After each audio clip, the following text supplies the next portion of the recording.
Before you drift away into sleep, discover the story of two broken beings who had to lose everything, even their own divinity, to finally find one another and become who they were meant to be from the very beginning.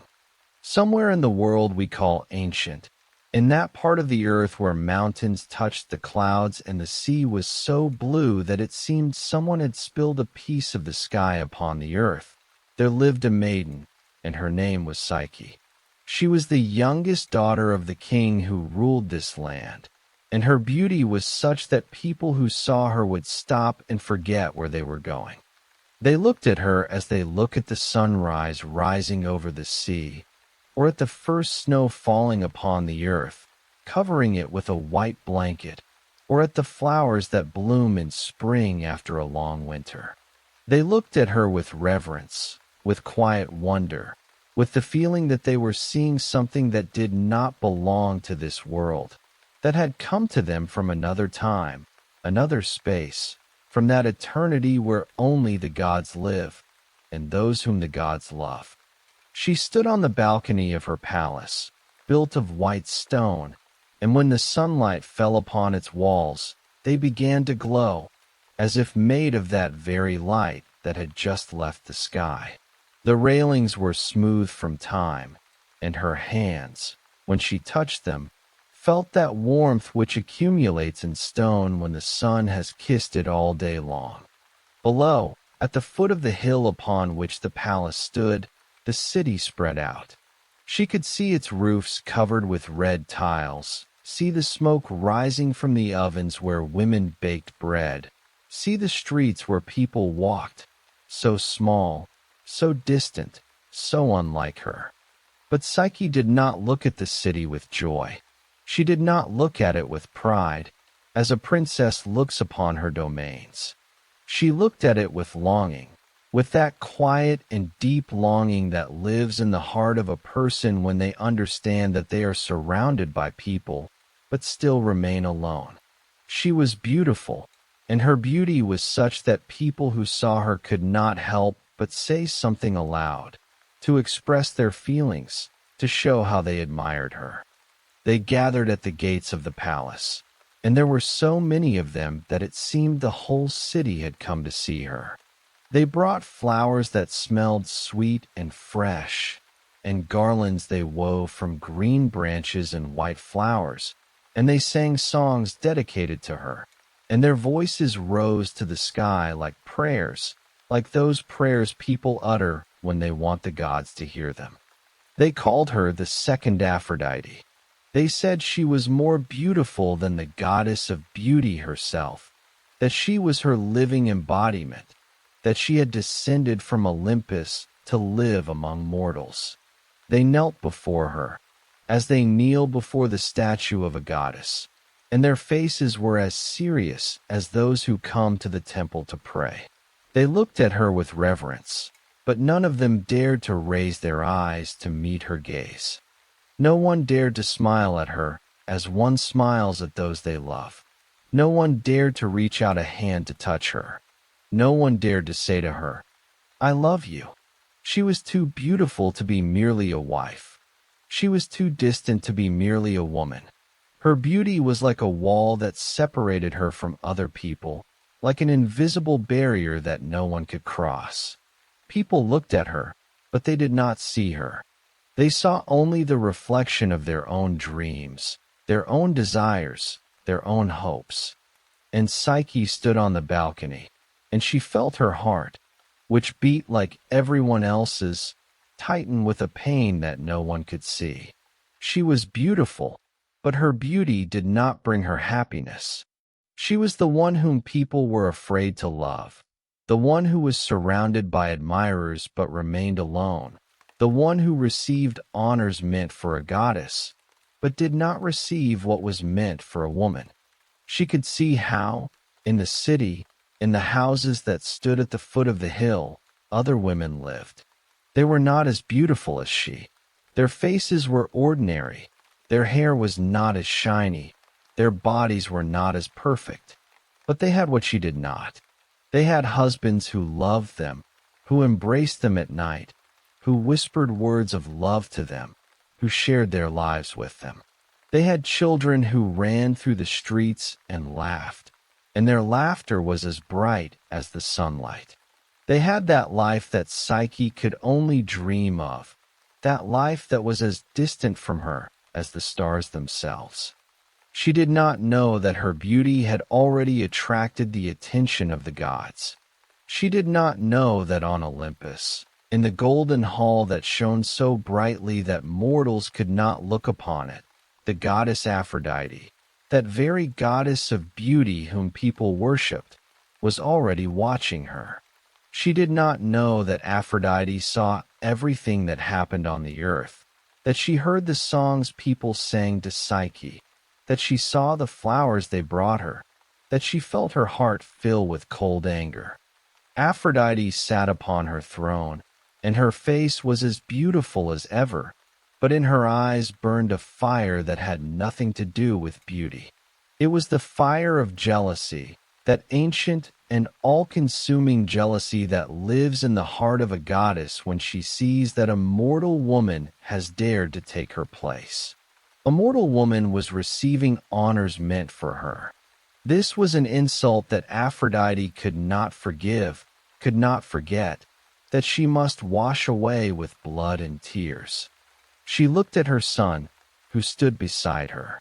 His name was Eros, and he was the god of desire, the one who made hearts beat faster, the one who instilled in people a love stronger than death and a passion hotter than fire.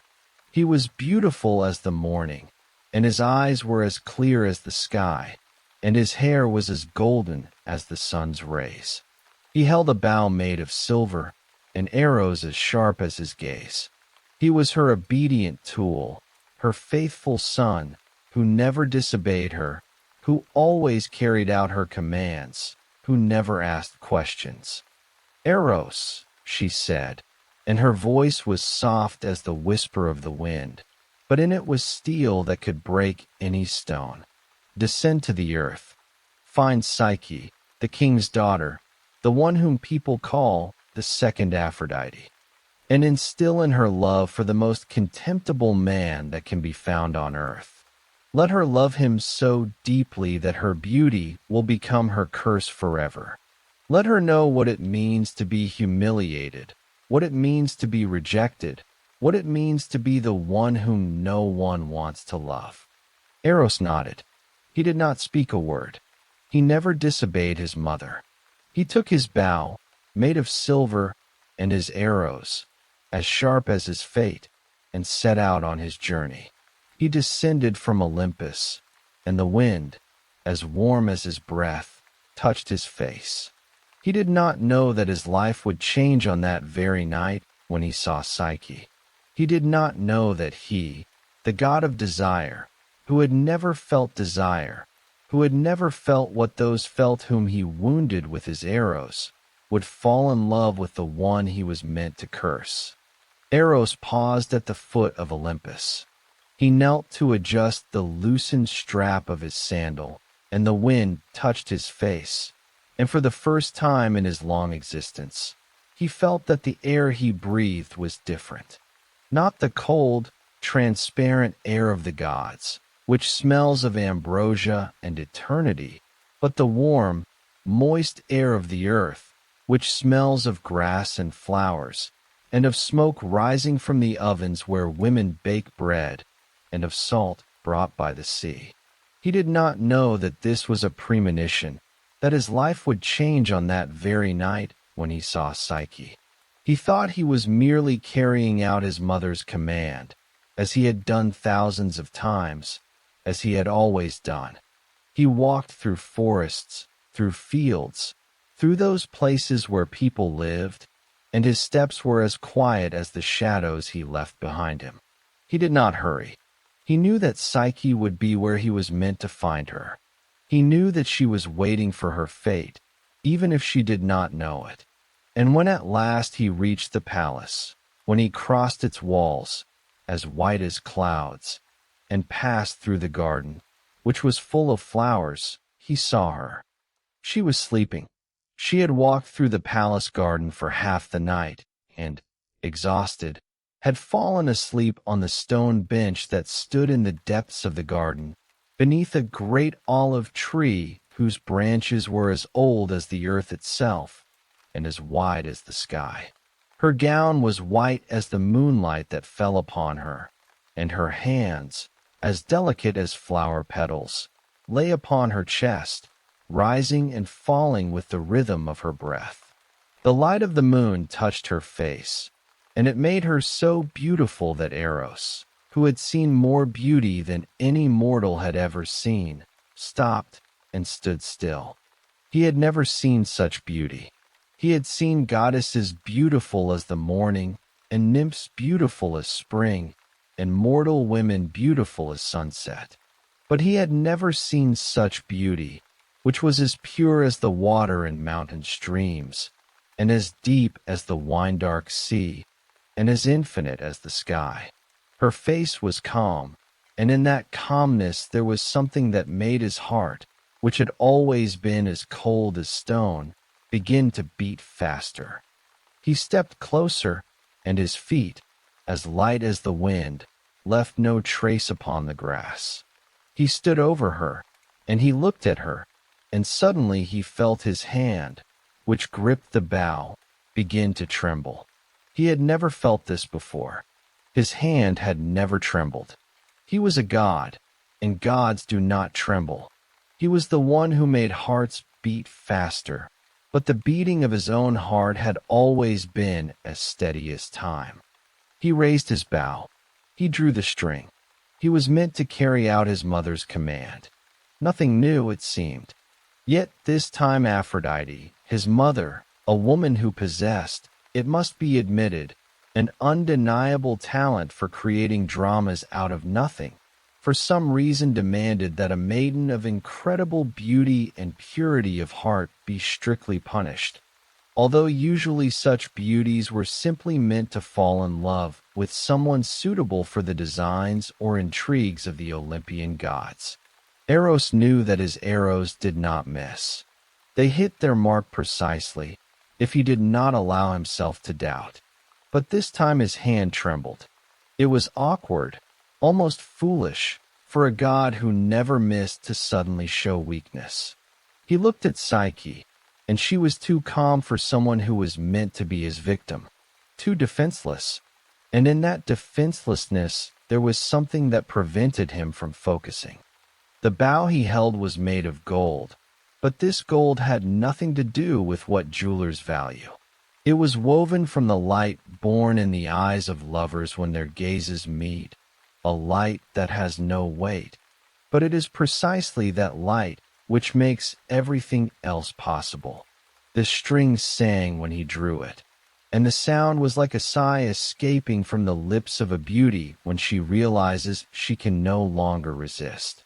In his quiver lay arrows of two kinds, golden ones with dove feathers, which kindled in the heart desire, passion, that very obsession which people so love to call love, and leaden ones, blunt, with owl feathers, which brought indifference, disgust, that emptiness which turns out to be far more terrible than hatred.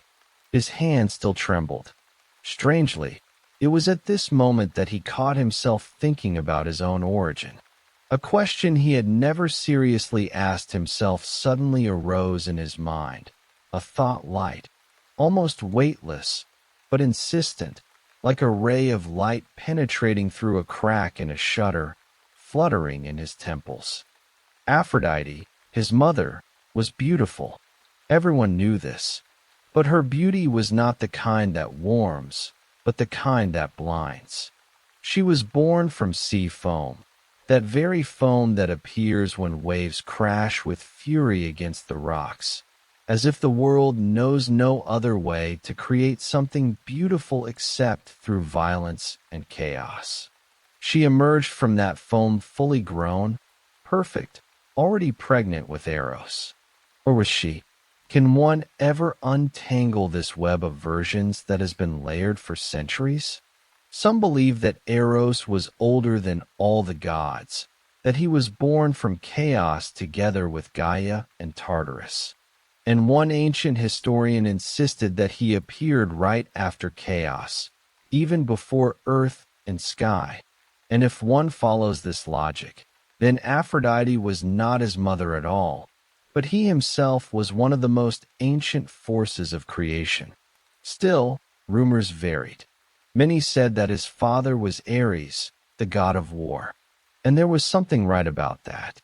Love and strife have always danced together, destroying and creating the world, and their dance was so intimate that their children were born right on the battlefield.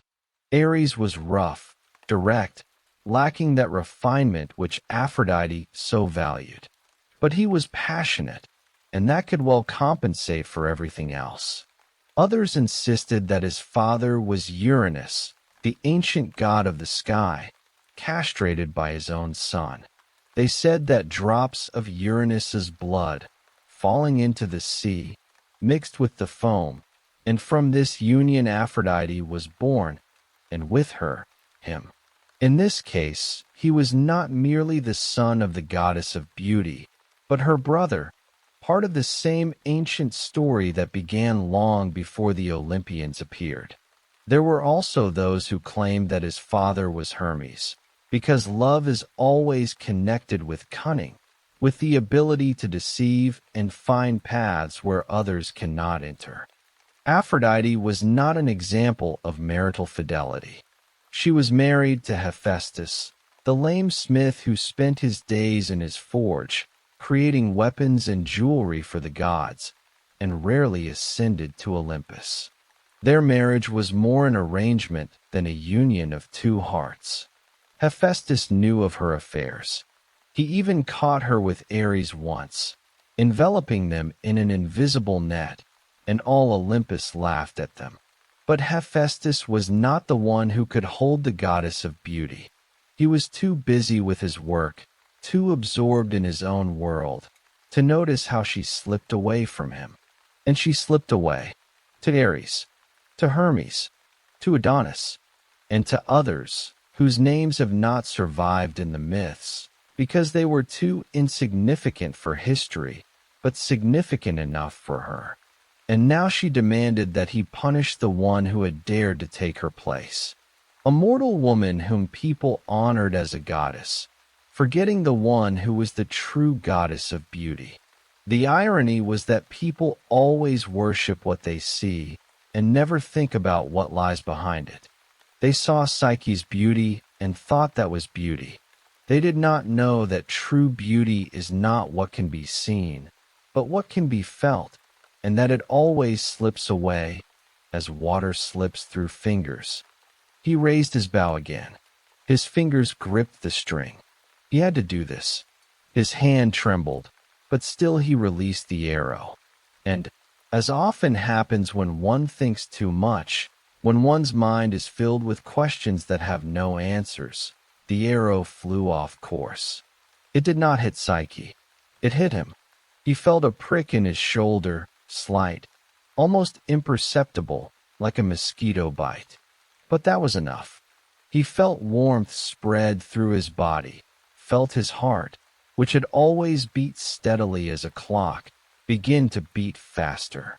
He felt his thoughts, which had always been as clear as the sky, begin to cloud. He felt his body, which had always been as light as his soul, become heavy as the earth. He looked at Psyche. She was sleeping. She knew nothing. She did not know that he had just wounded himself. She did not know that his life had changed forever. She did not know that he, the god of love, who had never felt love, had fallen in love with her. And in this was the irony that made this whole story as beautiful as it was tragic. He was meant to punish her. Instead, he punished himself. He was meant to instill in her love for the most contemptible man. Instead, he himself became the one who loved her. He stood there, and his hand still trembled. He felt the feeling of love for Psyche fill him completely, mix with his essence, and make him what he had never been. Now he knew what it meant to love. And this feeling was at once the most beautiful and the most tormenting he had ever experienced. Centuries would pass, and the Romans would call him Cupid, from the word amor, meaning love. They would depict him as a mischievous boy with golden wings. They would think it was simple. They would think everything could be explained so easily. But now he knew that it was not so. He knew that love is not something that can be sorted into neat categories. It is not something that can be understood. It is something that can only be felt and lived. His familiar world had been turned upside down. He fell to his knees, unable to stand any longer, and his hands still trembled, but now he knew what this trembling was. For the first time in his endless life, he felt what he had made others feel. It was like a sickness, like a fever, like that very obsession he knew so well from the fates of others. Only now it was his own. And he looked at Psyche, who still slept, and thought about how foolish it all looked from the outside. A god who had himself become the victim of his own weapon. There was an irony in this situation, and Eros, despite the feeling that had overtaken him, could not help but acknowledge that it was amusing. Perhaps this is how everything important begins. With a foolish mistake, with a trembling hand, with the moment you cease to be who you were and become who you are meant to be. He looked at Psyche, and his eyes, which had always been as clear as the sky, were now full of the confusion he felt in his heart. He knew that now he could no longer carry out his mother's command. He knew that he could not hurt this girl. He knew that he must protect her, even if it cost him everything, even if he lost his power, his place among the gods, his life. And he wanted to protect her at all costs. And Eros approached her, and his hands, as tender as his voice, touched her face. He felt the warmth of her skin, and this warmth was like sunlight touching the earth after a long winter. He felt his heart, which had only just learned to beat faster, begin to beat even faster, and he understood that he could never live without her.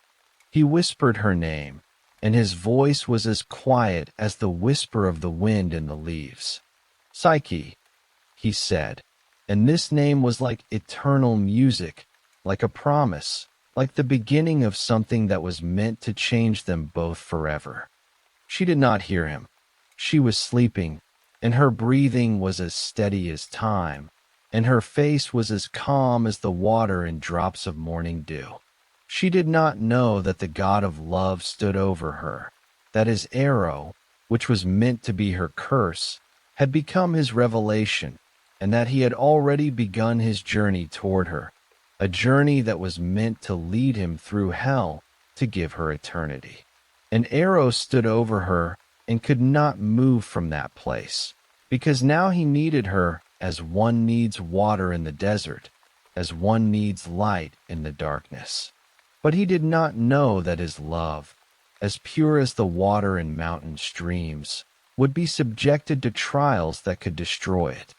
In those days, when the words of the gods were as solid as the earth upon which people walked, when no one dared to doubt what the oracles said, because doubt was a sin, and sin was punished by death, the king, the father of Psyche, stood before the temple of Apollo.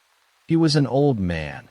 His hair was as gray as his sorrow, and his shoulders were bent under the weight of years and under the weight of that pain which he carried in his heart.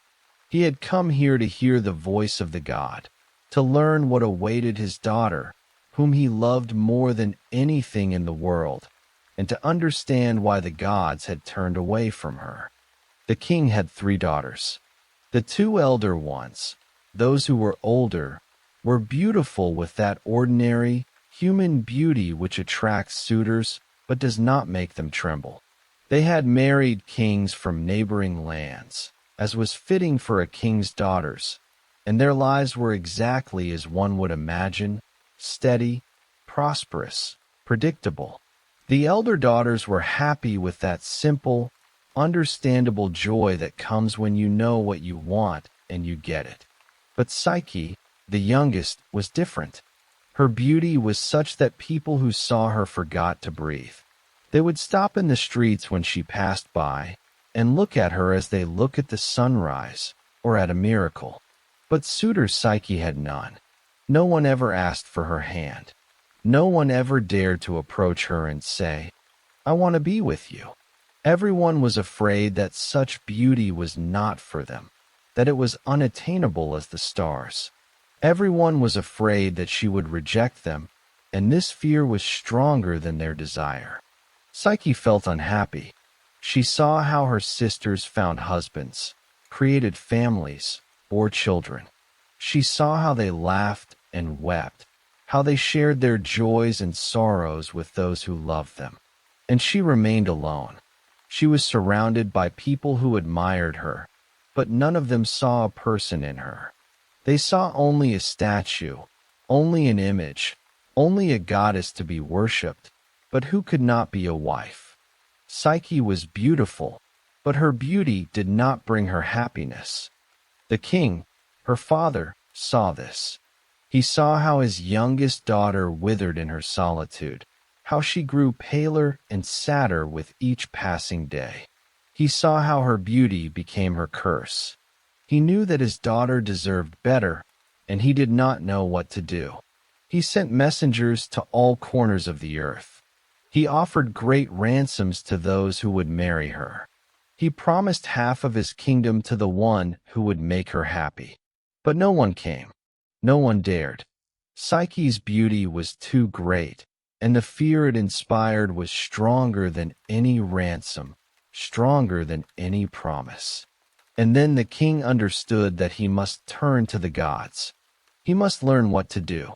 He must understand why the gods had turned away from his daughter, why they had made her so beautiful and so alone. He was an old man. His hair was as gray as his sorrow, and his shoulders were bent under the weight of years and under the weight of that pain which he carried in his heart. He went to the temple of Apollo to hear the voice of the god, to learn what awaited his daughter, and to understand why the gods had turned away from her. He stood inside the temple, and his hands trembled. He knew that the words of the oracle would be as solid as the earth upon which he walked. He knew that the gods did not tolerate doubt, and that doubt was a sin, and sin was punished by death. He waited for the priestess, who was the voice of Apollo, to speak. And when she spoke, her voice was cold as marble, and her words were as inevitable as the sunset. She said that Psyche must be given to a monster. She said that she must be led to a cliff that stood at the edge of the world, where the sky met the earth, and there she must be left to await her fate. She said that the gods demanded this sacrifice, that only thus could order be restored to the world. The king looked at her, and his heart tightened with pain he could not express in words. He knew that he must carry out the will of the gods. He knew that he could not oppose their commands. He knew that if he disobeyed, his people would be punished, his land would be cursed, his family would be destroyed. And he was horrified that he must sacrifice his daughter to save everyone else.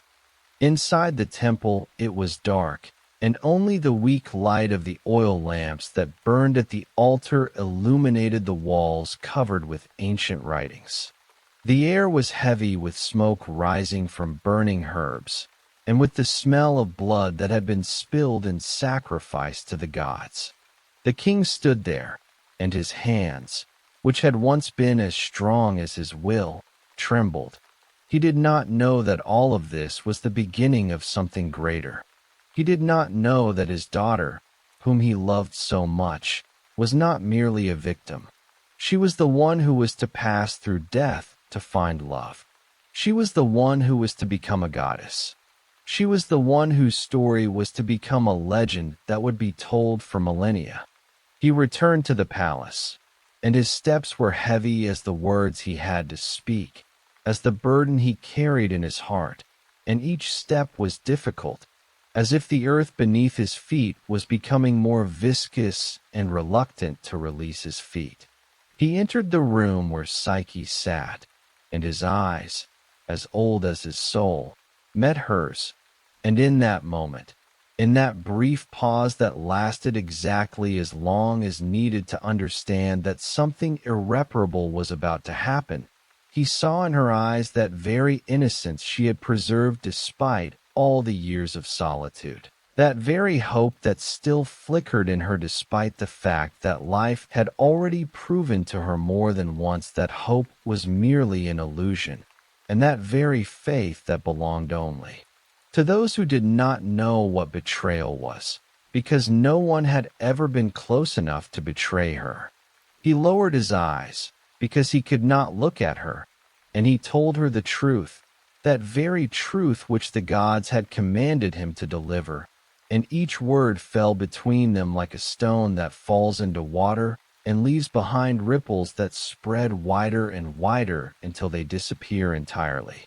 And when he fell silent, when the last words faded in the air, Psyche listened to him, and her heart began to beat faster, but not from fear, from that strange calm that comes when you finally learn what was meant to happen to you, when you stop waiting and begin simply to accept. She did not weep, because tears would have been too simple a response to this news, and she did not cry out, because a cry would have been too loud for that silence which had suddenly formed around them, and she did not beg, because begging would have been too humiliating for one who had long since grown accustomed to her beauty, separating her from others, like a transparent wall through which one can see but cannot touch. She simply looked at her father, and in her eyes was that same pain she saw in his eyes. But she did not allow that pain to escape, because she knew that if she allowed herself to feel all of it, she would not be able to preserve that dignity which was the only thing she had left. She knew that he had not wanted this, that he could do nothing, that this was the will of the gods, and no one could change it, and she accepted it not as a sentence, but as a release from that life which had been as empty as her dreams, that life in which she had remained alone, that life in which her beauty had been her curse rather than her gift, that life in which she was the one whom people were afraid to love, the one whom everyone wanted but no one dared to take. She accepted her death, as one accepts the end of a long and weary journey, as one accepts the rest that finally comes after endless days of travel. And in this acceptance there was neither despair nor hope, only quiet relief. The next day, Psyche herself dressed in funeral garments. They were white, like her usual gown, but their fabric was coarser, and their edges were trimmed with black thread that reminded her that she was going to her death. Her hair was loose, and it fell over her shoulders like a waterfall descending from a mountain. On her head was a wreath of flowers as pale as her face, and which smelled bitter rather than sweet. She walked out of the palace, and the people who had gathered at the gates looked at her. They did not sing songs. They did not bring flowers. They stood in silence, and their eyes were full of that same sorrow she felt in her heart. They knew she was going to her death. They knew that their worship, their love, their admiration could not save her. They knew that she was a victim demanded by the gods, and that they could do nothing to stop it. Psyche walked through the city, and every step she took was like a separate life, like a whole eternity that fit into a single moment, and she felt how time slowed down, how the air became denser and more transparent at the same time, as if the world around her had decided to show her everything she had never noticed before, everything she had missed because she was too busy being beautiful and too lonely to see anything beyond her beauty. She looked at the stones beneath her feet, and they were warm from the sun, and she felt their warmth through the soles of her sandals. And this warmth seemed to her the most real thing she had ever felt, because it was so simple, so earthly, so present, and she thought about how many people had walked on these stones before her, how many steps had left their marks upon them, how many lives had passed by them. And she felt herself part of that endless chain that stretched through centuries, through generations, through all those moments that had already disappeared, but had left behind only this warm stone that she was touching now for the last time. She saw the houses, and her gaze, which had never been so sharp as it was now, slid across their walls, and she noticed how the sunlight played upon their facades, how it created shadows that moved with her, as if they too were saying goodbye to her, as if they too knew she was leaving, and she memorized every crack, every stain on the plaster, every cornice that jutted out over the street, and she thought about who lived in these houses, what stories happened behind these walls, what tears and laughter they had heard, and she wished she could know all these stories, but time was something she no longer had. She heard the laughter of children, and this sound was like light entering the darkest room, and she paused for a moment to listen to it, to feel it, to remember it, because it was the sound of life, that life which continued even as she left, that life for whose continuation she was leaving and which did not stop for her. And she looked at the children who played in the streets, and their faces were so carefree, so free, and she thought that soon they would forget that she had passed by them, that she had seen them, that she had remembered them, and she smiled at them, and her smile was as quiet as her farewell. She saw the women who stood at their doors and watched her, and in their eyes was that same sorrow she felt in her heart, and she knew that they understood her, that they knew she was leaving, that they were saying goodbye to her as one says goodbye to those who leave forever, and she felt their gazes upon her skin, like touches that could not stop her but gave her the strength to continue. She climbed the mountain, and her breathing grew heavier, and she felt the air grow colder, thinner, as if she were leaving the world of the living, as if she were entering a world where there was nothing but her and that cliff which awaited her at the summit, and each step was difficult, but she continued to walk, because she knew this was her last journey, because she wanted to live every moment, every second, every breath that remained to her.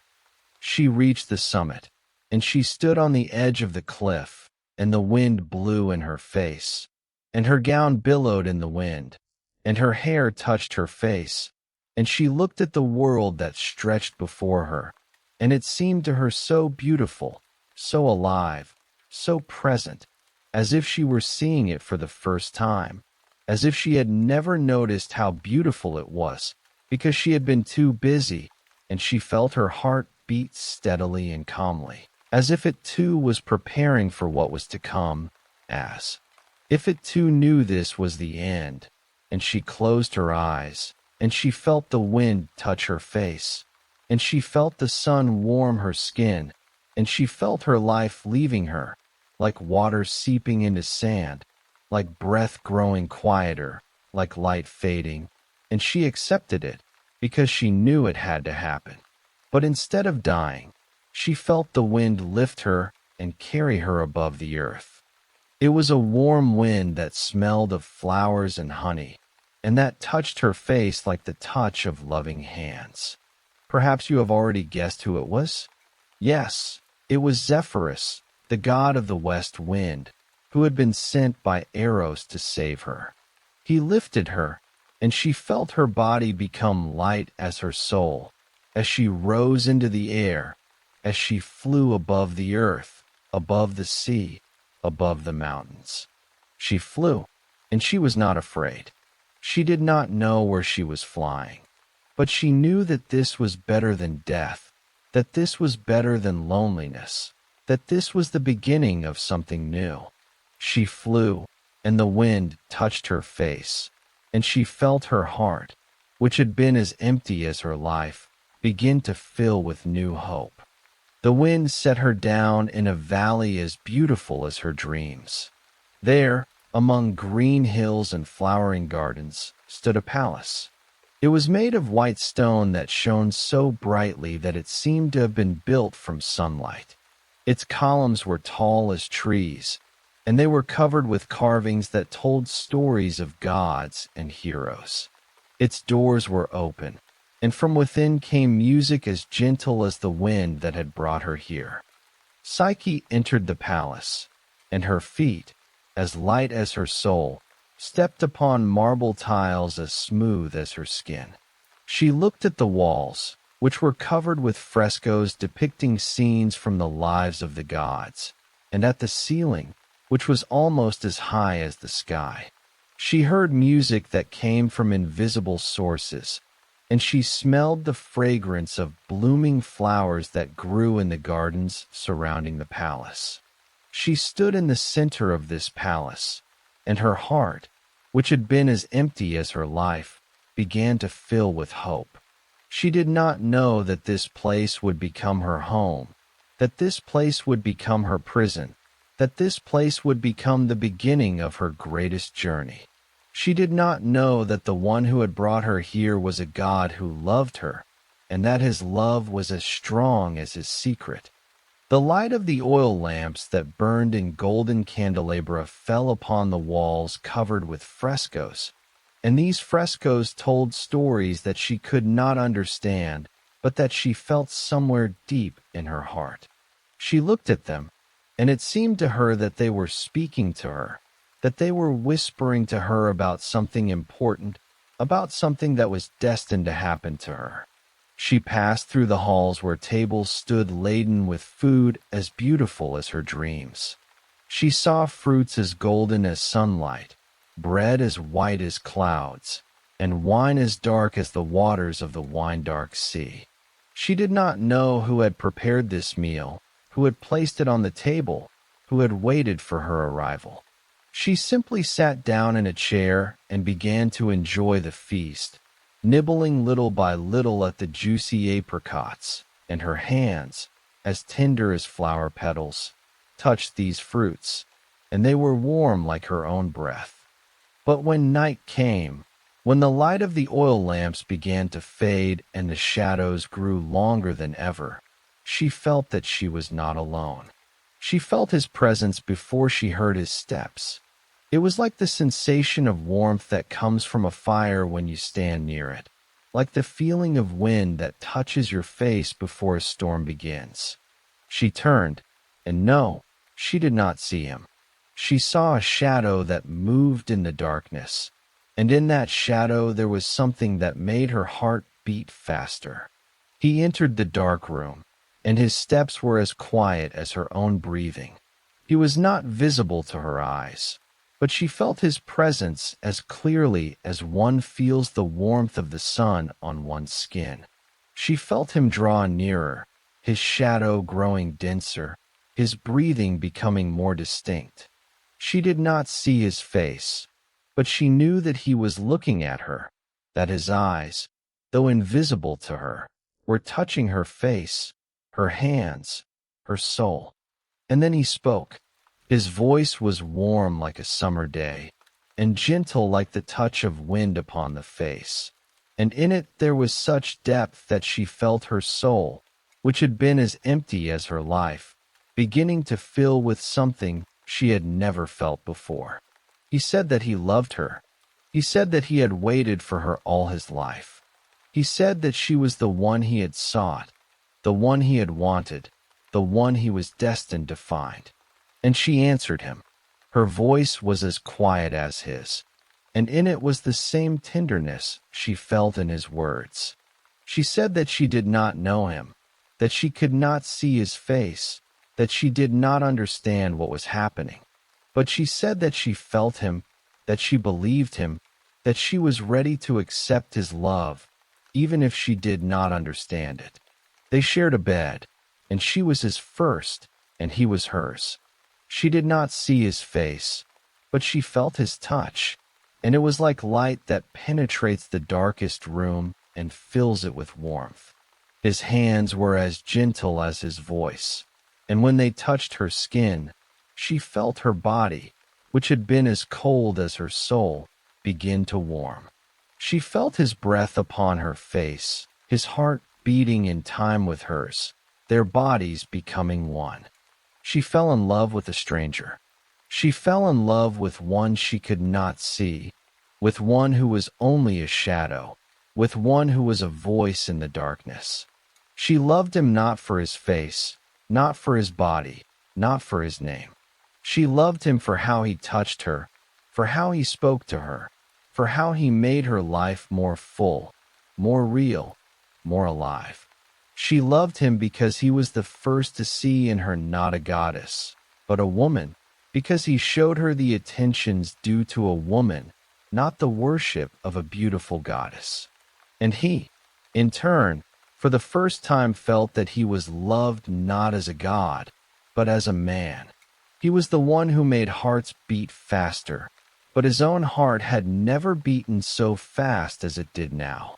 He was the one who inspired passion in others, but his own passion had never been so hot as it was now. He was made to give love, but he had never received it as he received it now. He was no longer just the god of desire. He was a man who loved a woman, and that woman loved him back. And on that night, when they first shared a bed and afterwards lay quietly together, when their bodies were one, when their souls had touched, they enjoyed the solitude in the darkness of the luxurious palace, and their breath, after all that had happened, had already become as even as time itself, and their hearts beat in the same rhythm. They understood that this was only the beginning. They did not know what awaited them.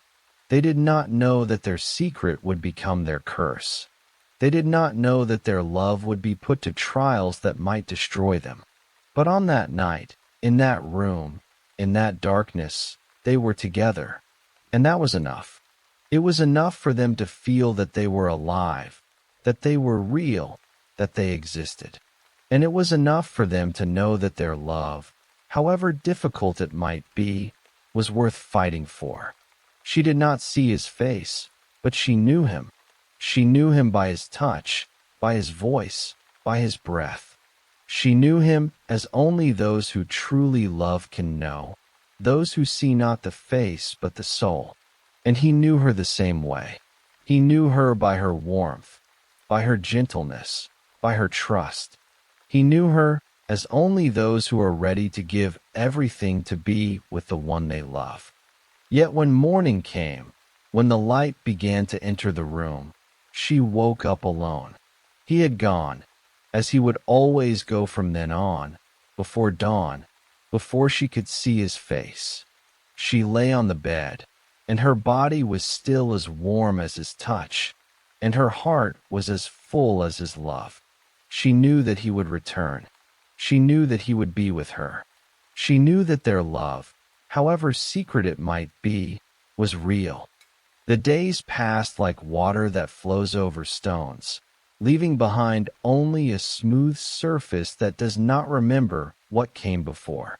Psyche lived in a palace as beautiful as her dreams, and her life was filled with what she had never known before. She woke in the mornings, and her body was as warm as his touch, and her heart was as full as his love. She ate food prepared by unseen hands, and its taste was as sweet as her dreams. She walked through gardens as green as her hopes, and she breathed air as pure as her faith. She was happy, but her happiness was like the stillness before a storm, like the light before sunset, like the warmth one feels before the cold seeps into the body. She was happy, but she was tormented by curiosity. It was like an itch that cannot be scratched, like a question that gives no peace, like a shadow that follows you wherever you go. Who was he?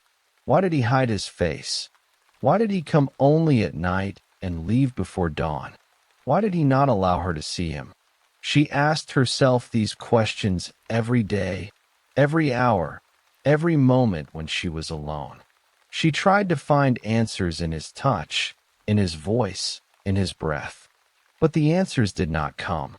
They remained as hidden as his face. And one night, when they lay together, when his arms held her and his breath touched her face, she asked him. Her voice was as quiet as her fear and as tender as her love. "Who are you?" she asked, and her words hung in the air like dewdrops that cannot fall to the earth. "Why do you hide your face? Why can I not see you?" He was silent. She felt his body, which was as warm as his love, become tense like a string stretched to its limit. She felt his breathing quicken, his heart begin to beat faster. She knew that she had touched something important, something he did not wish to reveal. "If you see me," he said, and his voice was as quiet as her fear and as firm as his will, "everything will be destroyed. I cannot let you see my face. This is the only thing I ask of you. Trust me, Psyche. Trust me, and we shall be happy." She wanted to object. She wanted to say that she had a right to know who he was, that she could not live with this secret, that her love could not be complete if she did not know his face.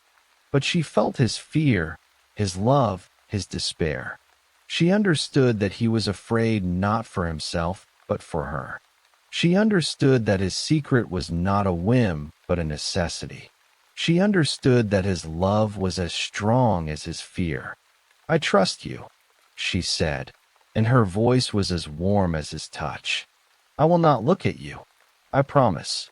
He held her, and in his embrace there was such tenderness that she felt her heart, which was as full as his love, begin to beat faster. She knew that she had made the right choice. She knew that her trust was the most precious thing she could give him. She knew that their love was stronger than any secret, stronger than any mystery, stronger than any fear. But Psyche's sisters, who had by then found her, because much water had flowed under the bridge since Zephyrus had carried her to the wondrous palace, were not ready to believe that all was well with her and that it was better to leave things as they were. They sailed to visit her one day, and she walked with them through the garden, and their voices were as sweet as their words and as poisonous as their intentions. They embraced her, they kissed her, they wept with joy at seeing her alive. But in their eyes was the same envy that lived in their hearts, and that envy was as strong as the difference between Eros's palace and the far more modest dwellings of their own husbands. "We were so worried about you," they said, and their voices were as soft as their hands, which knew no rough labor. "We heard that you live here, in this palace, with someone who hides his face. We heard that he does not allow you to see him. We are afraid for you, sister. We are afraid that he is not who he pretends to be." Psyche looked at them, and in her eyes was the same faith she felt in her heart. "He loves me," she said, and her voice was as warm as her love. "He is kind to me. He cares for me. I trust him." But the sisters did not give up. Their voices grew more insistent, their words more venomous. "He is a monster," they whispered, and their whisper was like the hiss of a serpent ready to strike. "He hides his face because it is dreadful. He will kill you one day or do you great harm. You must look at him. You must know the truth. Only then can you protect yourself." Their words fell into her soul like drops of poison that seep into the blood and corrupt it. She tried to resist, tried to believe, tried to remember his voice, his touch, his love. But doubt had already taken root.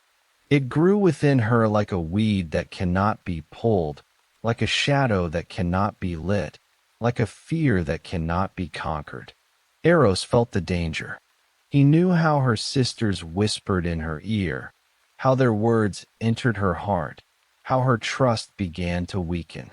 He came to her at night, and his voice was as warm as always, but in it there was an unease she had not heard before. "Psyche," he said, and his words were like a prayer, like a promise, like a warning. Do not listen to them. They wish to destroy our joy. They wish to undo what we have. You must trust me. You must remember that I love you, and that I will never harm you. She promised him. She said she believed him, that she would not listen to them, that she would keep his secret. But her voice trembled almost imperceptibly, and he felt that doubt had already taken root. On that night, Psyche deliberately did not give herself fully to his caresses, so that after sharing his bed, she might immediately fall into a peaceful sleep.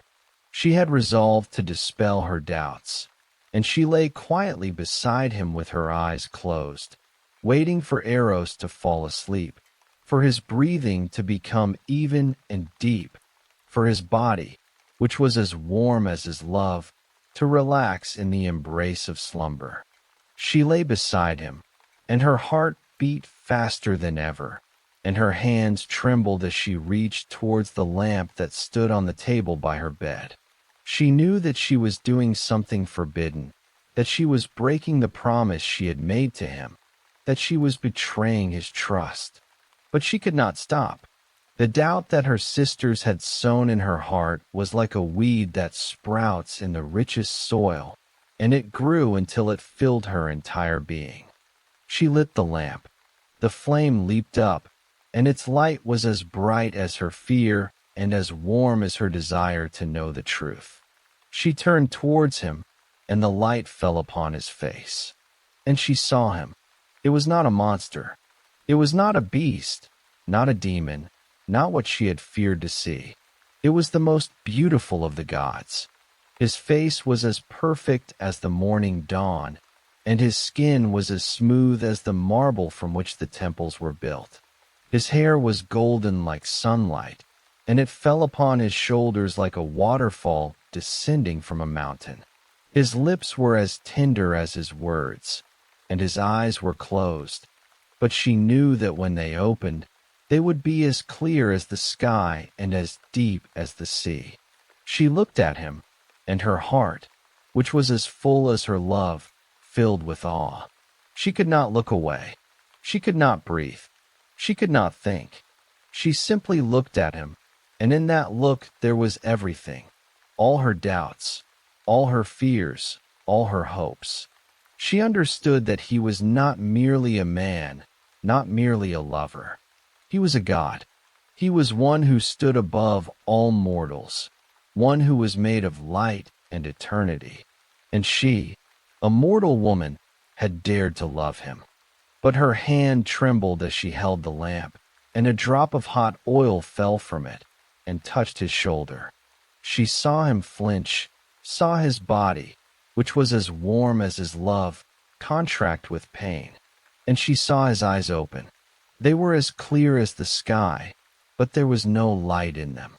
There was only pain, not the pain of the wound that the oil had left, but the pain of the wound that she had given him. "You have broken the command," he said, and his voice was as cold as ice and as hard as stone. "I must go." She tried to stop him. She reached out her hands to touch him, but he drew back. Her fingers, which were as tender as flower petals, touched only the emptiness that was there where he had just been. She watched him rise from the bed, watched his body, which was as beautiful as his love, become a shadow in the lamplight. She watched him walk to the door, watched his steps, which were as light as his soul, carry him away from her. "Do not leave," she whispered, and her voice trembled with tears she could not hold back. "I love you. I did not mean to hurt you. I only wanted to know. I only wanted to see you." He stopped.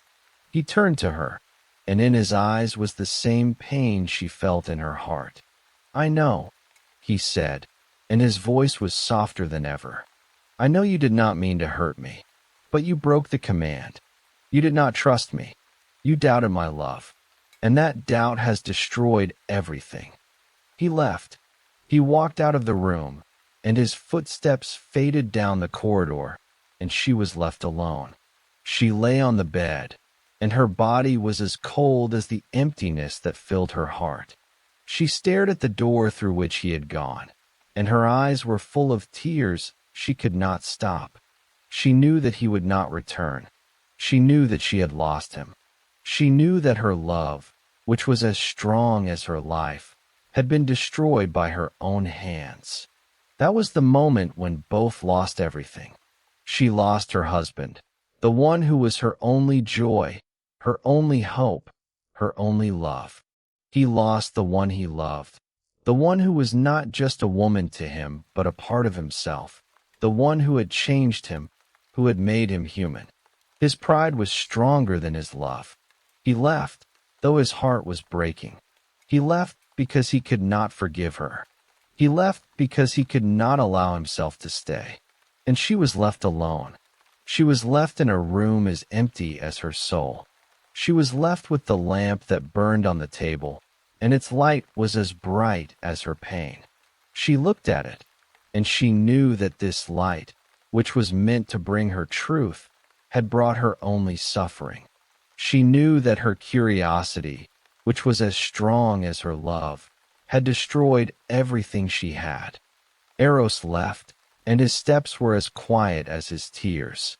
He flew over the earth, and the wind touched his face, and he did not know where he was going. He knew only that he must go, that he could not stay, that his pride, which was as strong as his love, drove him forward. He knew that he had lost her, that he had lost the one he loved, that his life, which was as endless as his pain, was empty without her. He flew, and his heart, which was as broken as hers, beat faster than ever. He knew that he could not return. He knew that he could not forgive her. He knew that his love, which was as strong as his pain, had been destroyed by her betrayal. But he also knew that he could not forget her. He knew that she was part of him, that her face, which he had seen in the lamplight, would be with him forever. He knew that his life, which was as endless as his pain, would continue, but it would never be the same. And this was the beginning of their long journey back to each other. A journey as long as their separation. A journey as difficult as their love. A journey that would lead them through the underworld to the light. Psyche did not want to believe what had happened, that he could have left. She reached out her hand to the pillow beside her, but her fingers touched only emptiness and the finest linen, still warm because it still held a trace of his warmth. Psyche did not want to feel that emptiness where he had just been. It was unbearable. The room was as beautiful as ever, but he was not in it. His voice, which had been as warm as his touch, did not sound in the silence. His breath, which had been as even as time, did not touch her face. She sat up on the bed, and her hands, as tender as flower petals, touched the sheets, which were as smooth as her skin, but they were cold. She called to him. Her voice was as quiet as her fear and as full as her love. Eros, she whispered, and that name was like a prayer, like a promise, like a hope that was already beginning to die. But he did not come. The silence was the only answer she received. She left the room, and her bare feet stepped on the marble tiles, which were cold, almost icy, trying to take the warmth from her body. She walked through the halls where tables stood laden with food as beautiful as ever, but she did not even glance at the ripe fruits she had grown to love. She walked through the gardens that had been as green as her hopes only a day before, but she did not feel their beauty. She searched for him. She called for him, but he did not come. And suddenly she understood that the palace was disappearing. The walls, which had been as white as her dress, began to pale, becoming transparent like water that evaporates under the sun's rays. The gardens, which had just been full of flowers, began to wither, losing their colors like leaves that fall from trees in autumn. The sounds of melodious music, which had been as gentle as his touch, fell silent, and the silence became as dense as the walls that were no longer walls. She stood in the center of what had so recently been her home, and she watched it disappear, like a dream vanishes when you wake and cannot remember it. She was left alone. She stood on the grass, which was as green as it had always been since the creation of the world, and she looked at the sky, which was as blue as ever. But she herself had become different overnight. Now she was alone, without a husband, without a home, without hope. She wept. Her tears fell to the earth, and they were as hot as her pain and as salty as the wine-dark sea. She called for him, but her voice was muffled by the wind that blew from the mountains and brought with it only a confusion of feelings. She did not know how much time had passed. Perhaps an hour, perhaps a day, perhaps a week. She had lost count of time, because time had lost its meaning.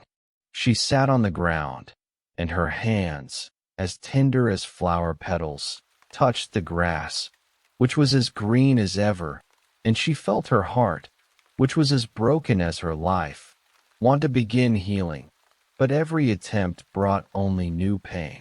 She was left alone. She was the one who had lost everything, the one who was again lonely, the one who was beautiful but not happy. And she did not know what to do next. She did not know where to go. She did not know how to live. She knew only that she wanted to find him, that she wanted to bring him back. But Eros, who had returned to his mother, found no peace either. He sat on his throne, which was as golden as his hair, and his eyes, which had been as clear as the sky, were empty. He could not forget Psyche. He could not forget her face, which he had seen in the lamplight, her eyes, which had been as deep as the sea, and her voice, which had been as tender as her touch. He could not forget her warmth, her trust, her love. She had long become part of him, and he could not tear her from his heart. He could not perform his duties. He took his bow, which was made of silver, and his arrows, which were as sharp as his pain, and he tried to instill love into the hearts of mortals. But his hand trembled, and his arrows flew wide of their mark. He tried to be what he had been before, but he could no longer. His love had become his weakness. His love had become his curse. His love had become his pain. He suffered in solitude. He could not speak with his mother, because she was the cause of his suffering. He could not speak with the other gods, because they would not understand him. He could speak only with the wind, which brought him the scent of the earth where Psyche lived, and with the silence, which was as empty as his heart. He thought of her, and his thoughts were like lightning that splits the sky, like thunder that shakes the mountains, like rain that falls upon the earth and washes it clean. He thought of how he had lost her because of his pride. He thought of how he could have forgiven her, how he could have stayed, how he could have fought for her. But he had left. He had left because his pride was stronger than his love. He had left because he could not allow himself to be weak. But he did not know that Psyche had already begun her journey towards him. He did not know that she had not given up, that she had not stopped, that she had not ceased to believe. He did not know that her love, as strong as his own, was ready to pass through the underworld to bring him back. He did not know that their story, which was not yet as ancient as time, was only beginning, and that their path, as difficult as the paths of many ancient heroes, would lead them to the light. They both suffered in solitude, and their pain was as great as their love. And they both did not know that their meeting, which was as inevitable as the dawn after a long night, was already drawing near. They both did not know that their love, as strong as their pain, was ready for rebirth. Psyche wandered through the world, and her body grew weaker with each passing day. She did not know how much time had gone by. Perhaps a week, perhaps a month. She had lost count of the days, because each day was like the one before, cold, hungry, empty. She did not know where to go. She did not know what to do. She knew only one thing. She must survive. She sat on the ground, and her hands trembled from cold and hunger. She looked at them, at her hands, which had once been so tender, so white, so beautiful. Now they were dirty, covered in scrapes, as weak as she herself had become. She looked at them, and in her eyes was the same emptiness that was in her heart. She raised her head and looked at the sky. It was gray, cold, indifferent. There was no promise in it. There was no hope in it. There was only the same emptiness that was within her. And then she spoke it aloud, not as words of encouragement, not as a plea, but as an oath she made to herself. Her voice was hoarse, barely audible, but in it there was a strength she had never felt before. "I will not die," she said, and each word was like a stone that falls into water and leaves ripples behind. "I will not die here, hungry and alone. I will not let them defeat me. I will survive. I will do whatever it takes to survive, and I will make them pay for what they have done to me." She rose to her feet, and her knees trembled as she stood. She knew that it would be difficult. She knew that she would have to do what she had never done before. She knew that she must become someone she did not recognize. But she was ready. She was ready to do whatever it took to survive, because she loved life. She began to search for a way to reach her sisters. She knew that they had always been nearby, that they had kept watch over her through their servants, to make sure she was suffering. She knew that they wanted to see her broken, destroyed, even dead. And she used that. She used their greed, their envy, their malice as a weapon against them. She found them in one of the cities that belonged to their husbands. They were sitting in a garden beside a luxurious house, and their faces were as beautiful as ever, and their voices as sweet as their lies. When they saw her, they pretended to be glad to see her. They embraced her. They wept. They said they had been so worried about her. But Psyche saw through them.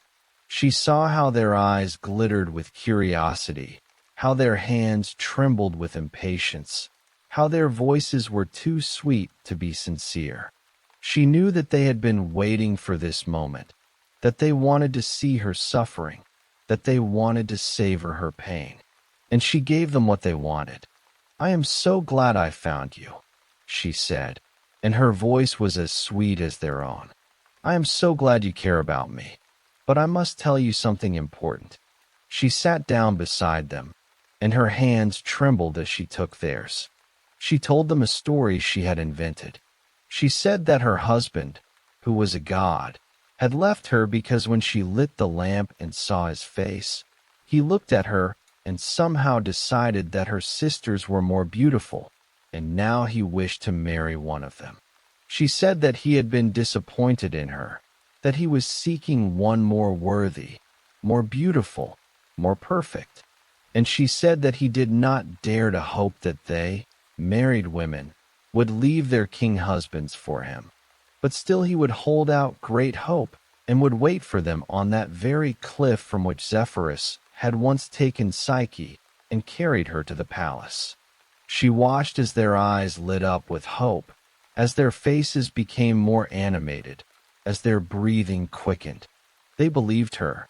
They believed because they wanted to believe, because their envy was stronger than their reason, because they could not resist the temptation to take her place.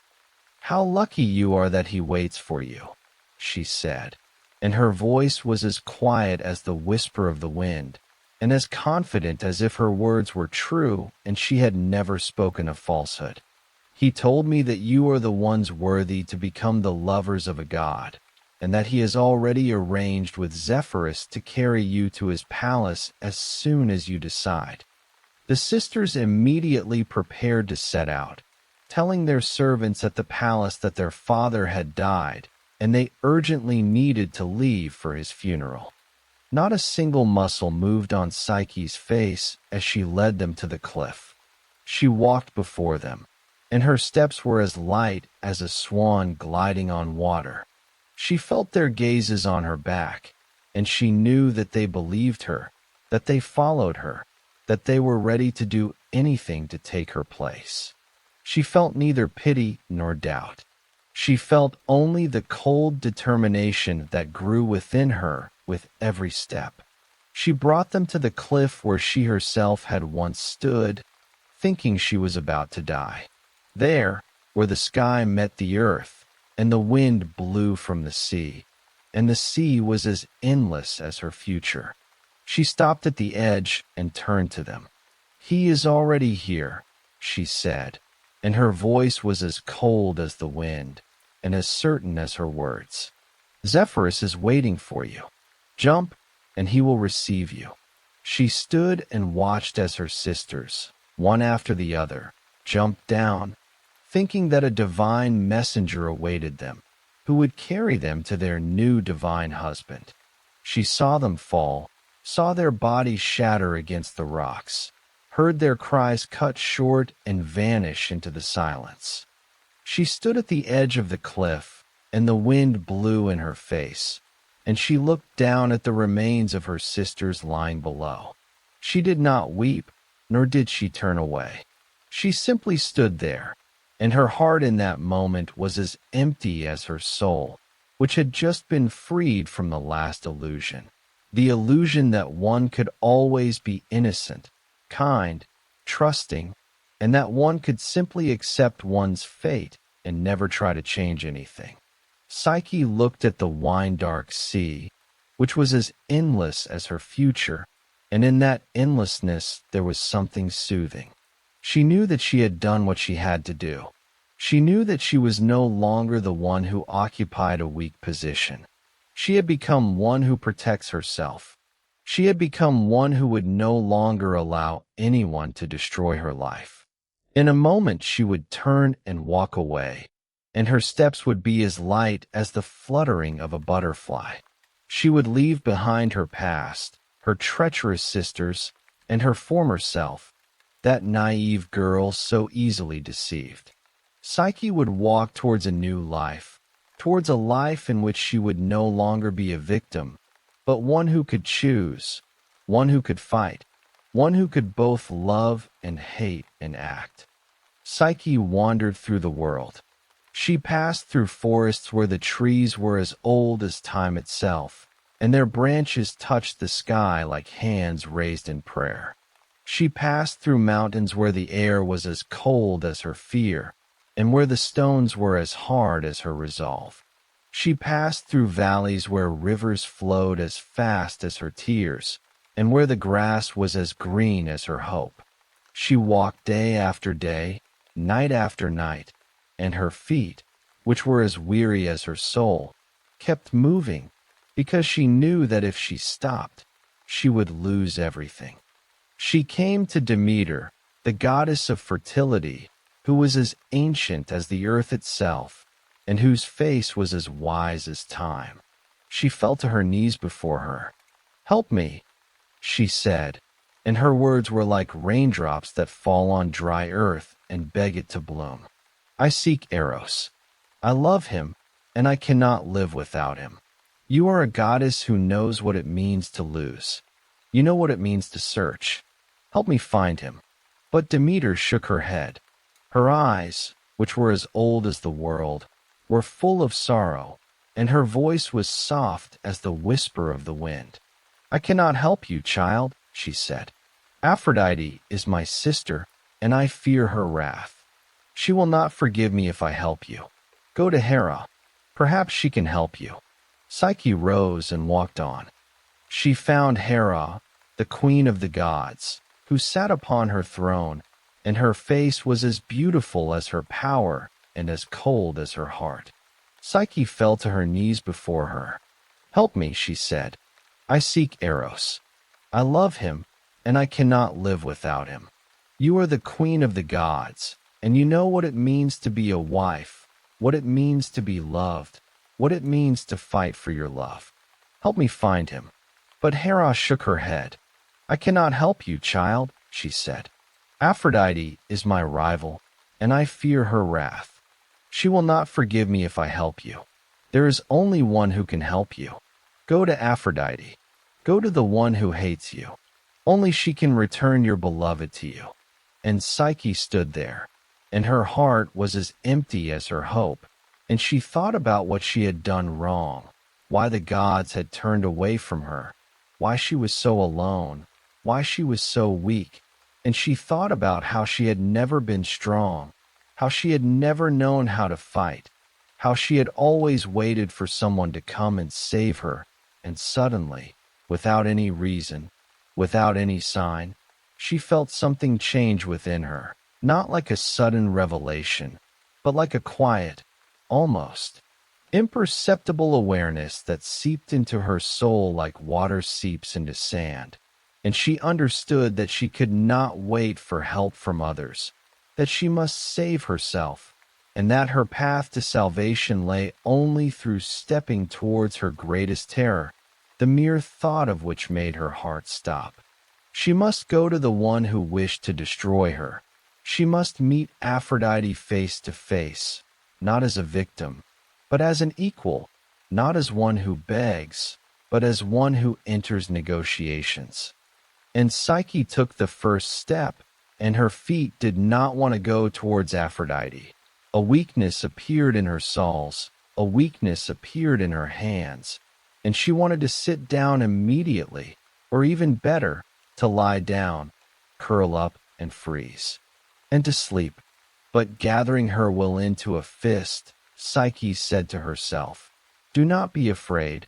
Walk slowly, step by step, step by step. You do not need to walk fast. It is only important to keep walking." And her feet, which were as weak as her hope, little by little carried her forward, and gradually the weakness began to recede, and soon Psyche was no longer thinking about her fear, but was thinking about what she would say to Aphrodite, how she could convince her, what words to choose. Psyche stopped encouraging herself with the thought that she had once decided not to give up, and simply walked forward and forward and forward.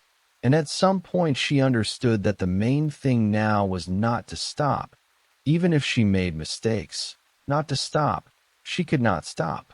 And she walked towards the temple of Aphrodite, and each step was like a small victory, like a promise that she could change her fate. And after some time she felt her body, which had been as fragile as her dreams, grow stronger with each step. She felt her thoughts, which had been so empty, grow clearer.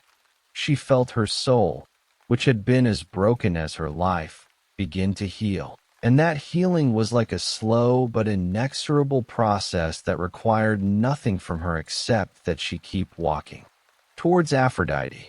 She walked through fields, through forests, through mountains, and her steps were as heavy as her fate and as light as her hope. She walked towards the one who was her enemy, towards the one who wished to destroy her, towards the one who was the mother of the one she loved. Perhaps she was walking towards her death, and she was not afraid, because she knew that even in death she would be closer to him than in life without him. And while she walked, Eros sat upon his throne, and his heart was as broken as hers. He could not forget her. He could not forget her face, which he had seen in the lamplight, her eyes, which had been as deep as the wine-dark sea, and her voice, which had been as tender as her touch. He could not forget her warmth, her trust, her love. She was part of him, and he could not tear her from his heart. And little by little he began to understand something. He began to understand that Psyche had not meant to betray him. She had been deceived by her sisters, whose counsel had been as poisonous as their envy and as black as their souls. She had acted out of fear, not malice. She had been afraid of losing him, and that fear had made her do what she did. She had not wanted to hurt him. She had only wanted to know the truth. She had only wanted to see his face. She had only wanted to love him forever and never lose him. He sat there, and his thoughts were like lightning that splits the sky, like thunder that shakes the mountains, like rain that falls upon the earth and washes it clean. He knew that he too had made a mistake. He had left because his pride was stronger than his love. He had left because he could not forgive her. He had left because he was afraid to be weak. And now he suffered in solitude, knowing that his love, which was as strong as his pain, had been destroyed by his own hands. He wished to find her. He knew that he must forgive her. Yet he did not know where she was, or whether she was even alive. And while she walked towards Aphrodite, and he sat on his throne and suffered, they both did not know that their meeting was closer than they thought. They both did not know that their love, which was as strong as their pain, was ready for rebirth. Psyche entered the temple, which was built of white marble, and its columns rose to the sky like hands raised in prayer, and its walls were covered with gold that shone so brightly that they seemed to be made of light itself. The air was heavy with the scent of myrrh and frankincense that burned on the altars, and with the scent of flowers that were scattered across the floor like offerings brought to the gods. But in this temple there was no peace. In this temple there was only fury, as cold as the marble and as burning as the flame that blazed upon the altars. Aphrodite sat upon her throne, and her face was as beautiful as ever, but in her eyes burned a fire that had nothing to do with beauty. It was the fire of wrath, that ancient and all-consuming rage that lives in the heart of a goddess when she sees a mortal dare to challenge her. She looked at Psyche, and her eyes were like daggers that pierce the flesh, like lightning that splits the sky. "You have come to me," she said, and her voice was as cold as her gaze and as sharp as her words. "You have come to the one you have offended. You have come to the one whose place you have taken. You have come to the one whose son you have stolen. Do you think I will help you? Do you think I will forgive you?" Psyche stood before her, and her body trembled with fear, but her soul, by the time she had taken thousands of steps on the path to Aphrodite, overcoming herself, her fears and anxieties, was as firm as her resolve. She did not lower her eyes. She did not step back. She stood there, and her voice was as quiet as her plea and as full as her love. "I have come to you because I love your son," she said, and her words were like raindrops that fall on dry earth and beg it to bloom. "I have come to you because I cannot live without him. I have come to you because I am ready to do anything to bring him back. If you wish to punish me, punish me. If you wish to destroy me, destroy me. But know that my love for him is stronger." Aphrodite smiled, and in her smile there was more venom than in any serpent. She raised her hand, and her handmaidens, who stood around her, approached Psyche. Their hands were as strong as their will, and their faces were as empty as their souls. They seized Psyche and began to beat her. Their blows fell upon her body like stones that fall to the earth, and left red marks on her skin that burned like fire. But Psyche did not resist. She did not cry out. She did not weep, though her body trembled with pain. She accepted it all because she knew that this was part of her path, part of her struggle, part of her love. She accepted it all because she wanted to bring Eros back, and she was ready to pay any price. Aphrodite watched her, and in her eyes was a cold fire that did not die. "You are strong," she said, and her voice was as cold as her gaze. "You are strong, but your strength will not save you. If you wish to earn my son, you must pass through 4 trials. If you survive, you will have him. If not, you will die. That is my condition. That is my command, and you cannot refuse." Psyche looked at her, and in her eyes was the same pain she felt in her heart. She knew that this was almost certain death. She knew that she might not survive. She knew that she might die trying to win him back. But she also knew that she could not live without him, that her life was empty without his love, that her soul was dead without his touch.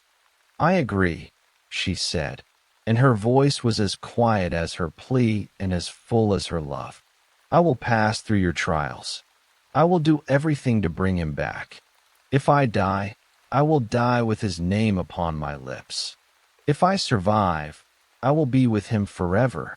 This is my promise. This is my vow, and I will not break it." Aphrodite looked at her, and in her eyes was the same cold smile. "You have made your choice," she said, and her voice was as cold as her gaze. "Now you must go. You must pass through your trials. And remember, if you fail, you will die. That is my word, and I never break it." Psyche turned and walked towards the exit.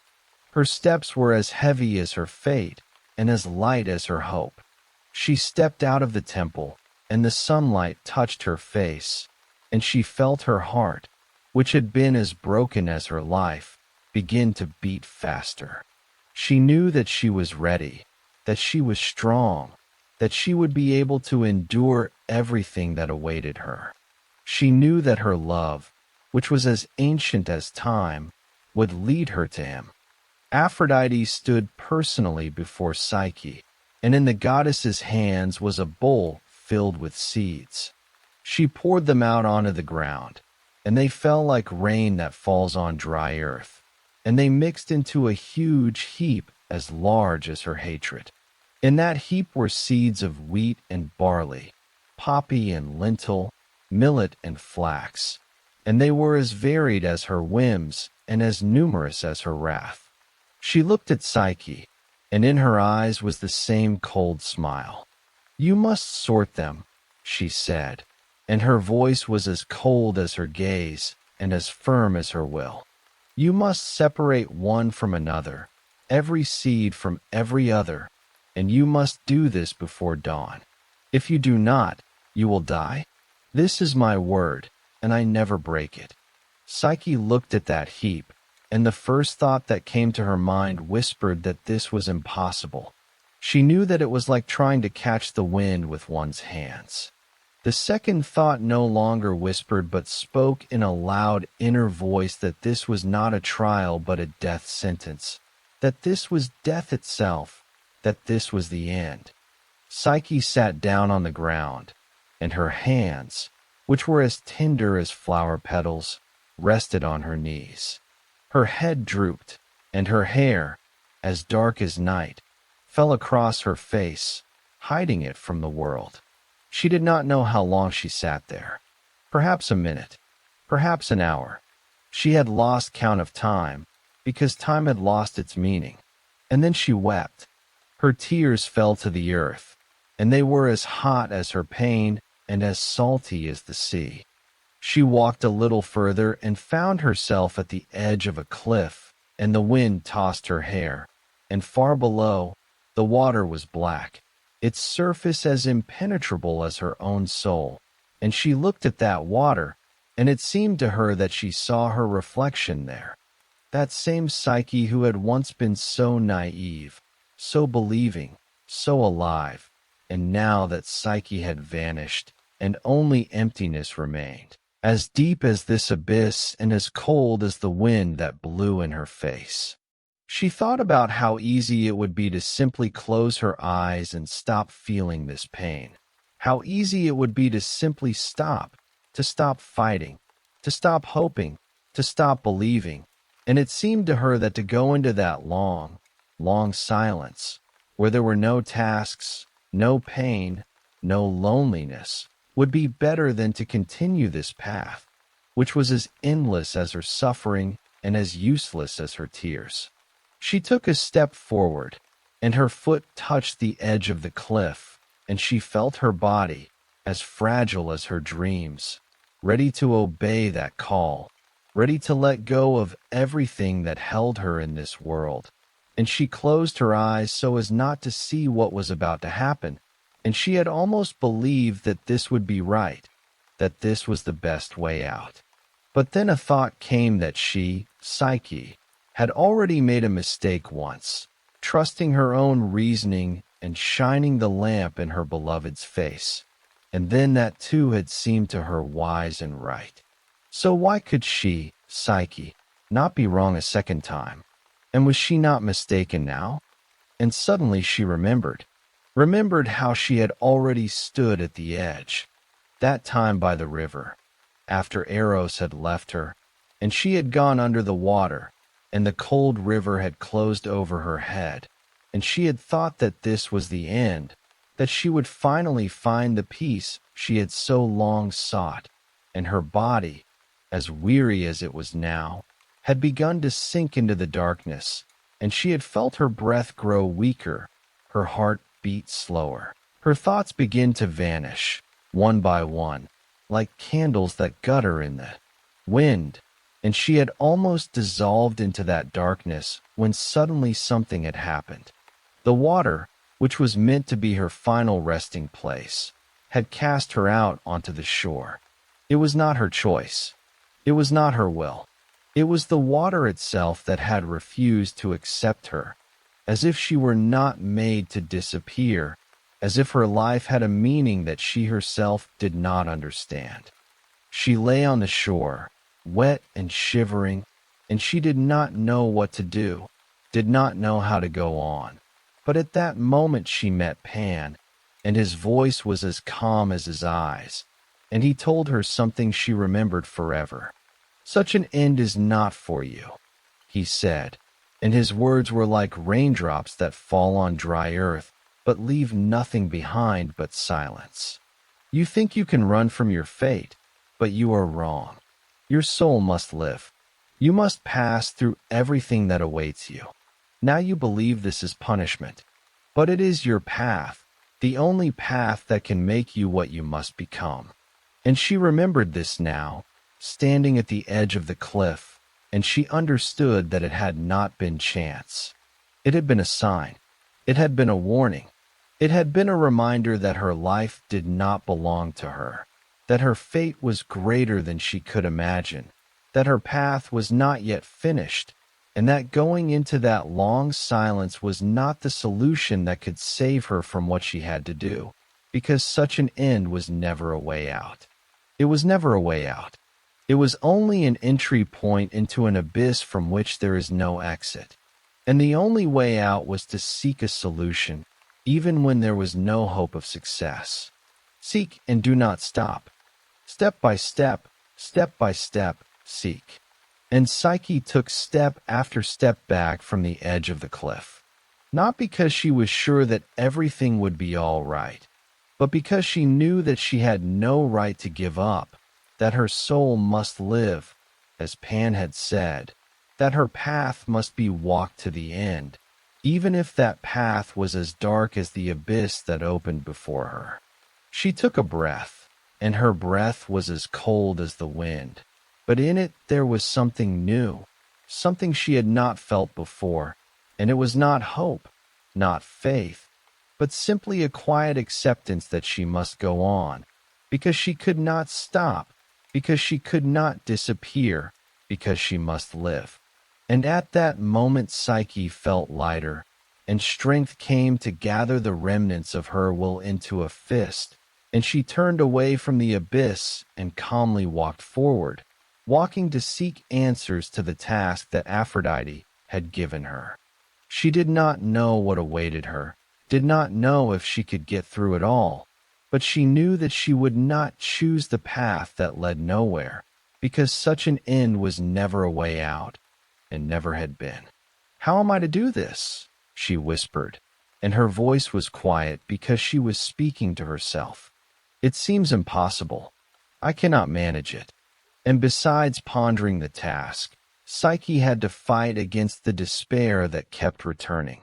However, the decision not to give up, as is well known, possesses some inexplicable power to attract help and ways of solving. And then the ants that lived in that garden heard Psyche's words. They had seen her despair, and their little hearts, as simple as their lives, were filled with compassion. They came out of their anthills and began to work. They moved quickly and quietly, like shadows that glide over the earth.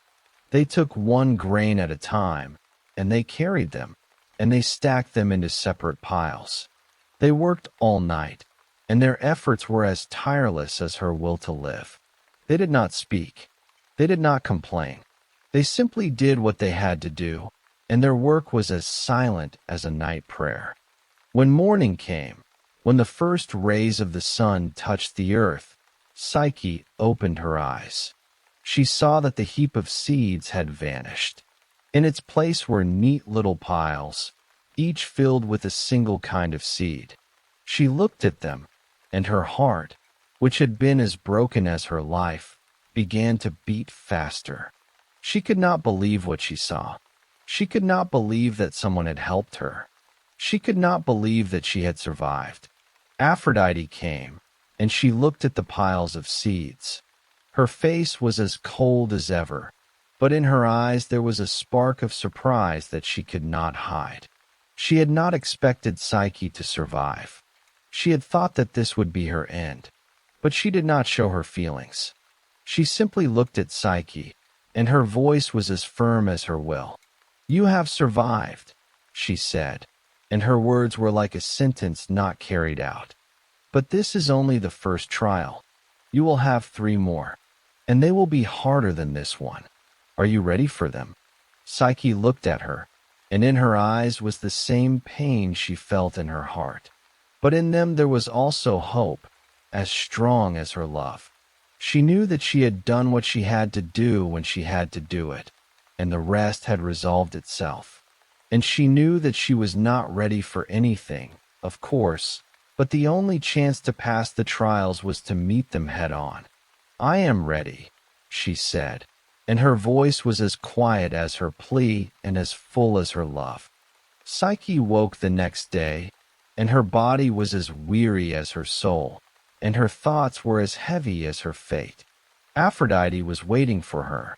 She stood at the threshold of her temple, and in her hands was a scroll, as thin as her smile and as stiff as her commands. She looked at Psyche, and in her eyes was the same cold smile. "You must go to the river," she said, and her voice was as cold as her gaze and as firm as her will. "There graze wild sheep, and their wool is golden. You must bring me that wool. But be careful. The sheep are fierce, and their shepherds are as dangerous as they are. If you do not bring me the wool by sunset, you will die. This is my word, and I never break it." Psyche looked at the treacherous goddess, and the first thought that came to her mind whispered that this was impossible. She knew that it was like trying to catch the wind with one's hands. The second thought no longer whispered but spoke in a loud inner voice that this was not a trial but a death sentence, that this was death itself, that this was the end. She went to the river. Her steps were as heavy as her fate and as light as her hope. She walked through forests, through fields, through places where the earth was as warm and damp as her tears. She reached the bank, and she saw the sheep.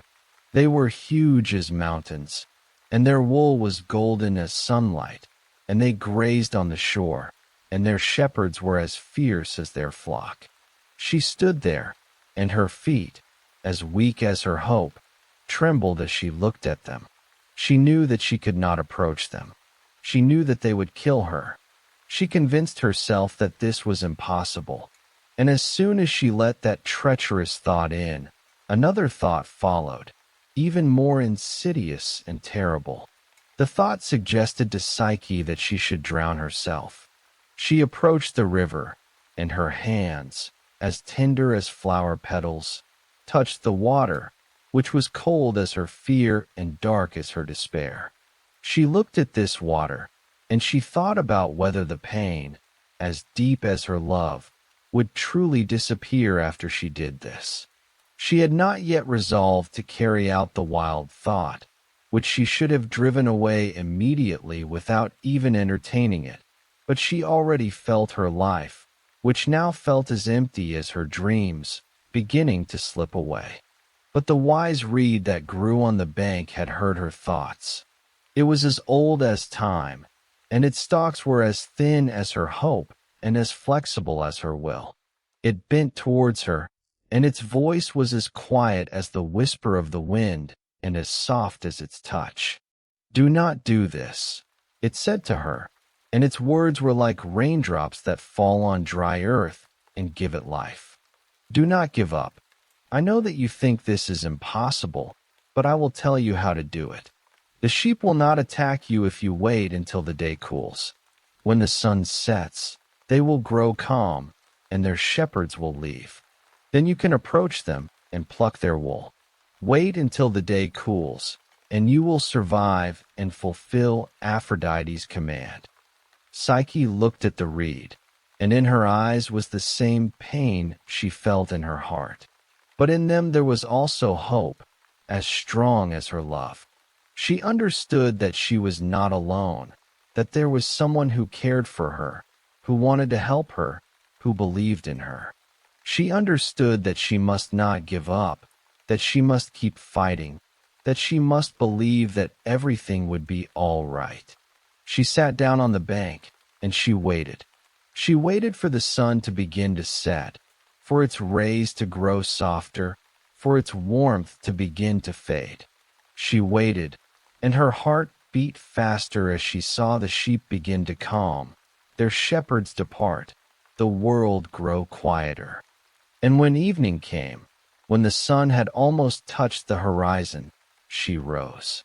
She approached the sheep, and her steps were as quiet as the whisper of the reed that had revealed this secret to her, and as soft as her touch upon her beloved.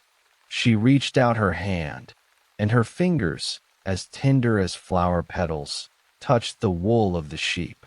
It was warm as Eros's love and soft as his touch. She plucked it, and she brought it to Aphrodite. Aphrodite stood before her, and her face was as cold as ever, but in her eyes was a spark of surprise that she could not hide. She had not expected Psyche to survive. She had thought that this would be her end, but she did not show her feelings. She simply looked at Psyche, and her voice was as firm as her will. "You have survived," she said, and her words were like a sentence not carried out. "But this is only the second trial. You will have two more, and they will be harder than this one. Are you ready for them?" Psyche looked at her, and in her eyes was the same pain she felt in her heart. But in them there was also hope, as strong as her love. She knew that she had done what she had to do when she had to do it, and the rest had resolved itself.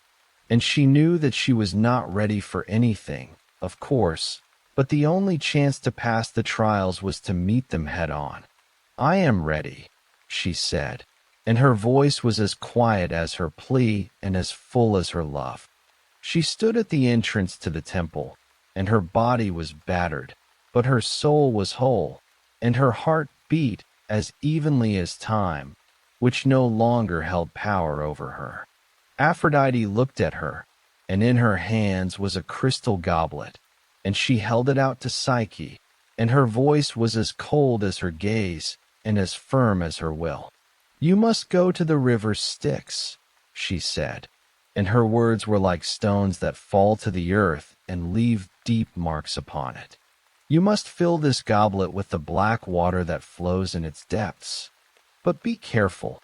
Dragons guard the spring, and they will kill anyone who approaches it. If you do not bring me the water by sunset, you will die. This is my word, and I never break it." Psyche took the goblet, and its cold penetrated her fingers as fear penetrates the heart when you stand at the edge of an abyss and look down, and the first thought that came to her mind whispered that this was impossible.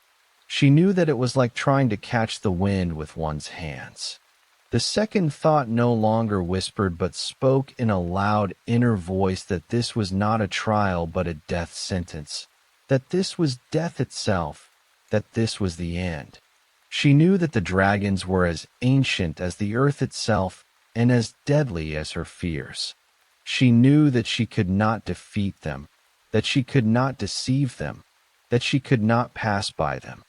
She stood at the entrance to the temple, and her body was battered, but her soul was whole, and her heart beat as evenly as time, which no longer held power over her. Aphrodite looked at her, and in her hands was a crystal goblet, and she held it out to Psyche, and her voice was as cold as her gaze and as firm as her will. "You must go to the river Styx," she said, and her words were like stones that fall to the earth and leave deep marks upon it. "You must fill this goblet with the black water that flows in its depths. But be careful. Dragons guard the spring, and they will kill anyone who approaches it. If you do not bring me the water by sunset, you will die. This is my word, and I never break it." Psyche took the goblet, and its cold penetrated her fingers as fear penetrates the heart when you stand at the edge of an abyss and look down, and the first thought that came to her mind whispered that this was impossible. She knew that it was like trying to catch the wind with one's hands. The second thought no longer whispered but spoke in a loud inner voice that this was not a trial but a death sentence, that this was death itself, that this was the end. She knew that the dragons were as ancient as the earth itself and as deadly as her fears. She knew that she could not defeat them, that she could not deceive them, that she could not pass by them. She went to the river Styx. Her steps were as quiet as her prayer and as heavy as her fate. She passed through mountains where the air was as cold as her fear and where the shadows were as long as her despair. She passed through valleys where the earth was as dry as her hope and where the wind was as empty as her soul. She reached the river, and she saw it. The water of the Styx was black as the night that never ends, and it flowed slowly as time that no longer has meaning, and its surface was as smooth as her fear and as dark as her despair. And she looked at this water, and she knew that everyone said that it was the river of death, that it was the very water that separates the living from the dead, that it was the very water that carries souls to the underworld. And in this water there was neither warmth nor light nor hope, only that endless emptiness that awaits all who cross the line.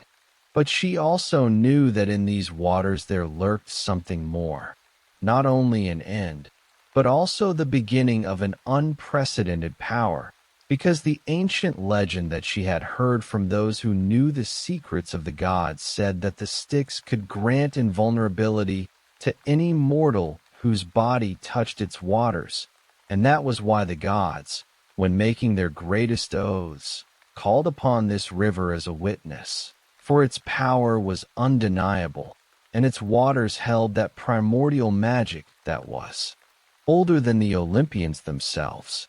And perhaps you remember that knowing the secret of the Styx, the nymph Thetis, daughter of the sea-old man Nereus, the very one who was the mother of Achilles, made a decision that changed her son's fate. She knew that he was destined to become the greatest of heroes, but she also knew that he was mortal, that his life was as fragile as any man's life, and she could not accept this. She decided to make Achilles' body invulnerable to any weapon, so that no sword, no arrow, no blow could harm him. She decided to take the power of those black waters, to grant him a protection that neither armor nor gods could give, so that he might become one who could not be wounded. And she did this. She took her son, still an infant, and plunged him into the waters of the Styx, holding him by his heel, and the water closed over his body, and its magic seeped into his skin, into his muscles, into his bones, making him invulnerable to any weapon. And when she drew him out of the water, he became one whom nothing could wound except that single point by which she had held him, that very heel which remained dry and vulnerable. and that small weakness became his greatest secret, his Achilles' heel, and few knew of it until it became the cause of his death. But let us return to Psyche. She stood at the edge of the black river, and her hands, as tender as flower petals, clutched the crystal goblet, and she looked at the black water of the Styx, and she approached the edge of the river, and her steps were quiet and light, and she felt the ground beneath her feet grow more rocky and forbidding, as if nature itself warned her that she was entering territory where the living should not tread, and where even the air was heavier than in the world of mortals, and it was hard to breathe here, as if the lungs refused to accept this air, saturated with eternity. She knelt, and her knees touched the cold stone, as immovable as time, and she felt her body, as fragile as her dreams, begin to tremble from the cold that rose from the earth, as if the very earth here was dead, and she held the goblet, and her fingers were as white as its crystal, and she felt the cold penetrate her skin, penetrate her blood, penetrate her soul, and together with the cold, despair penetrated her. And then Psyche heard a sound unlike anything she had heard before. It was not the splash of water, not the noise of the wind, not the cry of a bird. It was a sound like a voice, ancient, terrible, deadly. The water of the Styx was crying out. It cried out as a living creature cries out when it is disturbed, when it is wounded, when someone tries to take what belongs only to it. And its cry was as black as the water itself and as cold as its surface. And it penetrated Psyche's ears as fear penetrates, and she felt her body begin to tremble at that sound. Her thoughts begin to tangle, her heart begin to beat faster, because she understood that the Styx was not merely a river. It was alive. It was a being that knew she was there, that felt her presence, that wanted her to leave. And then Psyche saw them, the dragons. They emerged from behind the rocks, from those very crevices that were as black as the water itself, and their bodies were as black as the night that never ends, and their eyes burned with that same fire that was older than all the gods, and that had seen the death of millions of souls passing through this river. They were huge as mountains, and their scales shimmered in the moonlight, creating patterns like the ripples that spread across the surface of the water, and their claws were as sharp as their teeth, and their breath was as hot as their wrath. And they looked at her, and their gazes were as cold as death and as impenetrable as her despair, and they did not move. But she knew that they were waiting for her to take one more step, to approach the water, to try to take what did not belong to her, and they would not let her do it. She understood that this was the end. She understood that she could not do this. She saw that she could not defeat the dragons, could not outcry the voice of the Styx, could not make that water obey her, and she knew that this task was not for her, that it was a well-laid trap, that Aphrodite wanted her to die, and that it seemed that this time she would certainly succeed. Nothing came to Psyche's mind, not a single thought of how even to try to avoid what was about to happen. And what could she do anyway? She had almost resigned herself, and she closed her eyes so as not to see what was about to happen. But at that moment, when she was ready to finally give up, she heard the sound of wings cutting through the air like a knife cuts through fabric, and it was a sound as strong as her hope and as clear as her faith. And she opened her eyes and saw an eagle.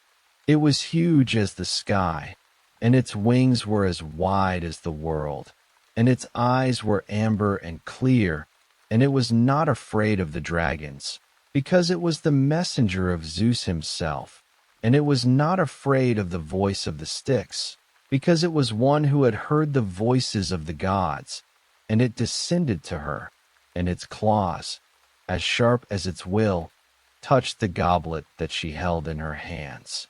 The eagle flew over the water, and its wings cut the air, creating that very sound she had heard, and it dived down to the very surface of the Styx, and the water cried out at it, and the dragons roared at it, and their eyes burned with a wrath as hot as their breath. But it did not stop, because it knew what it had to do, because it knew that it must help her, and it dived into the water, and its beak touched its surface, and it filled the goblet with the water of the Styx, and its movements were as smooth as time and as precise as its purpose. And when it rose up, when it returned to her, its claws gripped the goblet filled with black water, and it lowered it into her hands, and she felt its warmth, as strong as its will, and she looked at it, and her eyes filled with tears she could not hold back.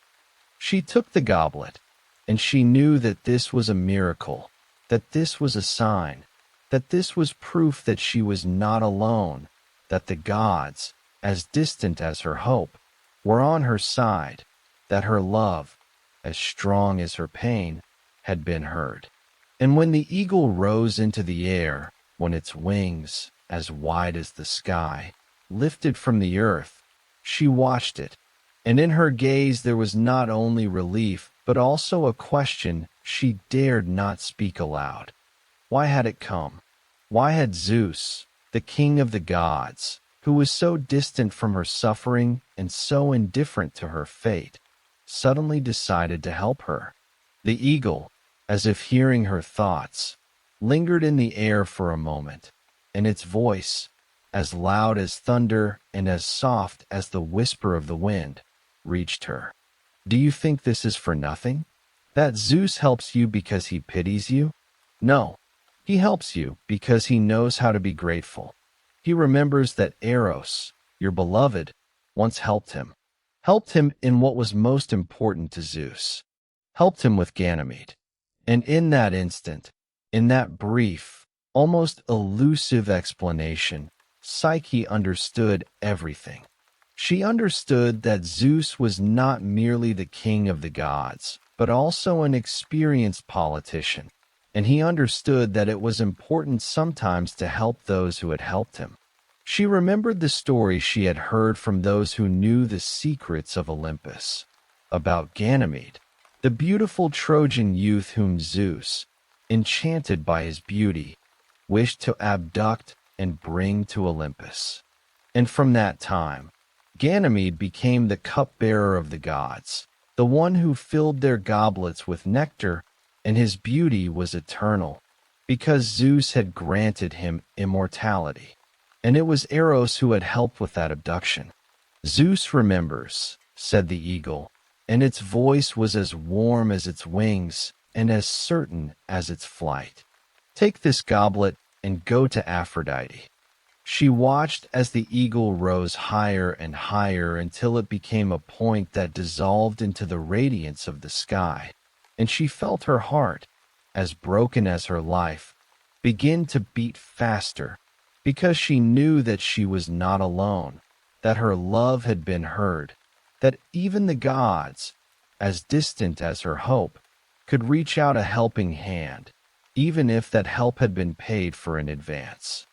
And she clutched the goblet in her hands and walked back to Aphrodite, and each step was like a promise that she would survive, that she would get through everything, that she would bring Eros back, and that even in the darkest water there might be hidden not only an end, but also a beginning. She walked through mountains, through valleys, through places where the shadows were as long as her despair, and she reached the temple where Aphrodite was waiting. She held out the goblet to the goddess. I have brought you the water, she said. I have passed through everything you asked. I have done everything you demanded. I have survived, and I will not stop until I bring him back. Aphrodite looked at her, and in her eyes was the same cold smile that had been there when she began all this. But in it there was also something else. Something she could not hide, something that resembled respect. She did not say it aloud, but she began to understand that Psyche was strong, that she was worthy, that she might. perhaps be the one who deserved her son. You have passed 3 trials, she said, and her voice was as cold as her gaze and as firm as her will. But you have one more. It will be harder than all the others. You must descend into the underworld. You must find Persephone, the queen of the dead, and obtain from her a casket. You must bring it to me. If you do this, you will have my son. If not, you will die, and your soul will remain in that world where you will search for him forever. Psyche looked at her, and in her eyes was the same pain she felt in her heart. But in them there was also hope, as strong as her love. She knew that she had done what she had to do when she had to do it, and the rest had resolved itself. And she knew that she was not ready for anything, of course, but the only chance to pass the trials was to meet them head on. I am ready, she said, and her voice was as quiet as her plea and as full as her love. And Psyche set out on her journey. She did not know where to go, but she had to go somewhere. She had to do something. She walked a long time. Her feet trod on stony ground that grew more barren and lifeless with each step. The world around her seemed to fade. Colors dimmed, sounds faded, and even the wind that had recently touched her face now seemed afraid to blow in this place where earth met sky. And there, at the very edge of this world, where the horizon was no longer a line but became an abyss, stood a tower. An evil thought began to whisper to her how easy it would be to simply close her eyes and step off the cliff from the tower, to stop feeling this pain. How easy it would be to simply stop, to stop fighting, to stop hoping, to stop believing. And again it seemed to her that to go into that long, long silence, where there were no tasks, no pain, no loneliness, would be better than to continue this path, which was as endless as her suffering and as useless as her tears. Psyche climbed the tower and took a step forward, and her foot touched the edge of the upper platform, and she felt her body, as fragile as her dreams, ready to obey that call, ready to let go of everything that held her in this world. And she closed her eyes so as not to see what was about to happen, and she had almost believed that this would be right, that this was the best way out. But then a thought came that she, Psyche, had already made a mistake once, trusting her own reasoning and shining the lamp in her beloved's face. And then that too had seemed to her wise and right. So why could she, Psyche, not be wrong a second time? And was she not mistaken now? The tower was older than any temple Psyche had ever seen. Its walls, built of dark, almost black stone, rose high, lost in clouds that seemed not to move but to hang in waiting. The stones were cold to the touch, cold as the fear that Psyche carried in her chest, and hard as that desperate resolve that had brought her here. And her hands, tender and thin as flower petals that she had once gathered in her father's gardens, touched the rough surface of the walls. And in that touch there was no warmth, only cold that penetrated to the very heart, like a reminder that she stood on the threshold between life and death. And then she heard a voice. It was ancient as time itself, and in it sounded the same eternity as in the stones of this tower. The voice was not loud, but it filled all the space around, and Psyche could not tell where it came from the walls, from the air, from the very masonry beneath her feet. "Do not do this," said the voice, and in it there was no judgment, only that wise, calm power that knows more than the human mind can contain. "If your spirit leaves your body, you will enter the underworld. That is true, but you will never be able to return. Do you think death is the end? It is not the end. It is a door that can be passed through only one way. And the most terrible thing is to take across that line with you the deeds that must be completed here, in this world." And Psyche froze, hearing these words.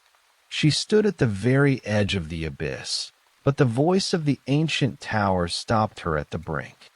And then the tower began to speak a little louder, and its voice was like the murmur of water that flows through stones, steady, clear, inexorable. It told Psyche of the path she must take, of the city of Taenerys, where the earth splits open and reveals the passage to the realm of the dead, of the 2 coins Psyche must carry with her to pay the ferryman Charon for the crossing of the Styx, of the 2 barley cakes to calm the 3-headed dog Cerberus, who guards the gates of Hades, of how to pass by the pleas and complaints that would meet her on her way, past the lame donkey driver, past the drowning man stretching out his hands from the water, past the old women who would beg her for help. "Speak not a word," the tower warned. "Walk in silence, otherwise you will never return." The voice of the tower was stern, but in it sounded a caring, like a mother who instructs her child before a long journey. And remember, in the realm of the dead, do not touch the food, even if you are urged to do so. Even if the Queen Persephone herself offers you a treat, do not take it. Otherwise you will remain there forever. And then, when all the instructions had been given, the voice grew softer, and in it sounded that special, final request that Psyche remembered best of all. "And when you receive what you came for, the jar of beauty that Persephone will give you, do not open it. Do not look inside. It is not for you. And I give you 2 coins and a small pot of honey." When the last echo of the voice faded, Psyche thanked the tower and turned to go to Taenerys, and her steps, which had recently been steps of despair, now became the steps of one who knows where she is going. She carried the coins given to her by the tower, and she carried the honey as sweet as her dreams, and she walked to the entrance of the underworld. And then she passed through a tunnel as dark as her fear and as narrow as her hope. She passed through places where the air was as cold as her despair and where sounds were as muffled as her prayers. She reached the river Styx, and she saw the old ferryman. He stood in his boat, and his face was as old as time, and his eyes were as empty as his soul. She gave him a coin, and he took it, and his fingers, as bony as his fate, closed around the money. He ferried her across the river, and its water was as black as her despair, and she reached the other shore. And then she saw Cerberus. He stood before her, and his 3 heads were as fierce as her fears, and his eyes burned with a fire as bright as her hope. She held out the honey, and he ate it. His heads grew calm, and his eyes ceased to burn. He lay down on the ground, and his breath was as even as time. She passed by him, and her steps were as quiet as her prayers and as light as her soul.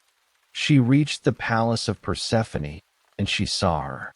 She sat on a throne made of black stone, and her face was as beautiful as her fate and as sorrowful as her realm. She looked at Psyche, and in her eyes was the same pain that Psyche felt in her heart. "I know why you have come," said Persephone, and her voice was as quiet as the whisper of the wind and as soft as her touch. "I will give you the casket, but you must remember, do not open it. Do not look at what is inside.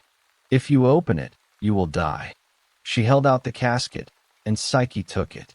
She felt its cold penetrate her fingers as fear penetrates when you stand at the edge of an abyss. She looked at it, and her heart beat faster as she thought about what might be inside. But she remembered the words of the tower. She remembered the words of Persephone. She knew that she must not open it.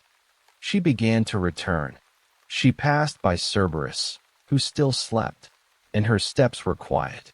She crossed the river Styx, where the old ferryman waited for her, and she gave him the second coin she had brought from the old tower. She passed again through the tunnel as dark as her fear, and she saw the light as bright as her hope. She was almost at the exit. She was almost free. And most likely, what happened precisely in that place where Orpheus looked back at his Eurydice and lost her forever. It was a place where such doubt, such curiosity surged that they became stronger than any warnings and fears. And in this was the treachery of this place. It weakened the will, because it seemed that everything was already behind. And it was so necessary, so very necessary to endure to the very end. But Psyche could not. Her curiosity began to grow stronger than her fear. She looked at the casket, and she asked herself the question, what was inside? It was a mystery as ancient as time itself, and as alluring as her dreams. She knew that she must not open it. She knew that this would be her end. But she could not resist. She opened it, not because she wanted to steal something from the gods. No, she was too weary and too broken for such thoughts. Simply her fingers, which had passed through so many trials, trembled, and the lid of the casket lifted of its own accord, yielding to that same curiosity that had already once destroyed her life. A light as bright as her hope burst forth from within, and she felt it touch her face, penetrate her eyes, fill her soul. But it was not the light of beauty. It was a light that carried within it not life, but something entirely different. Inside the casket there was no ointment, no elixir, no divine beauty she had hoped to see. Inside was a sleep, but not the quiet and peaceful sleep that comes to a weary traveler at the end of a long day. It was a Stygian sleep, that very sleep born in the depths of the underworld, by the waters of the river Styx, where even the gods tremble when making their greatest oaths. In ancient tales it was called the underworld, truly Stygian sleep, a sleep from the realm of Hades, which has nothing in common with rest or oblivion. Eros, to whom the gods had this time revealed what was happening to Psyche, watched it from the heavens, and his world collapsed for the second time. He saw her open the casket, saw her fall, saw her die. He felt his heart, already broken, tear apart. He thought that this was surely the end, that now he had truly lost her forever, but this time he did not run away. He descended from Olympus faster than he had ever descended, faster than his own arrows that flew through the air to join hearts. He did not think about his mother. He did not think about the consequences. He did not think about his pride, which had been as high as his birth and as firm as his will. He thought only of her, of the one who was his soul, of the one who was his life, of the one who was his love. He found her lying on the ground, and her body was as cold as the stone on which she lay, and her face was as pale as the moonlight that touched it. Her hands, as tender as flower petals, were still, and her breath could not be heard. She was lifeless. She was dead. She was the one who had left him forever. He fell to his knees, and his knees touched the earth as cold as his fear and as hard as his despair. His hands, as strong as his will, touched her face, and he felt his fingers, as tender as his love, touch her skin, as cold as his heart. He did not weep. He did not cry out. He simply sat there, and his eyes looked at her, and in them was a pain he had never felt before. Psyche, he whispered, and his voice was as quiet as his prayer and as full as his love. Psyche, come back to me. I cannot live without you.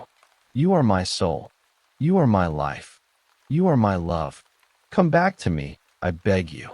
He took the casket that lay beside her, and his hands trembled as he opened it.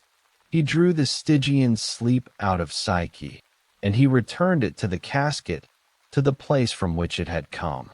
He touched her lips, and he felt her breath, so very quiet, begin to return.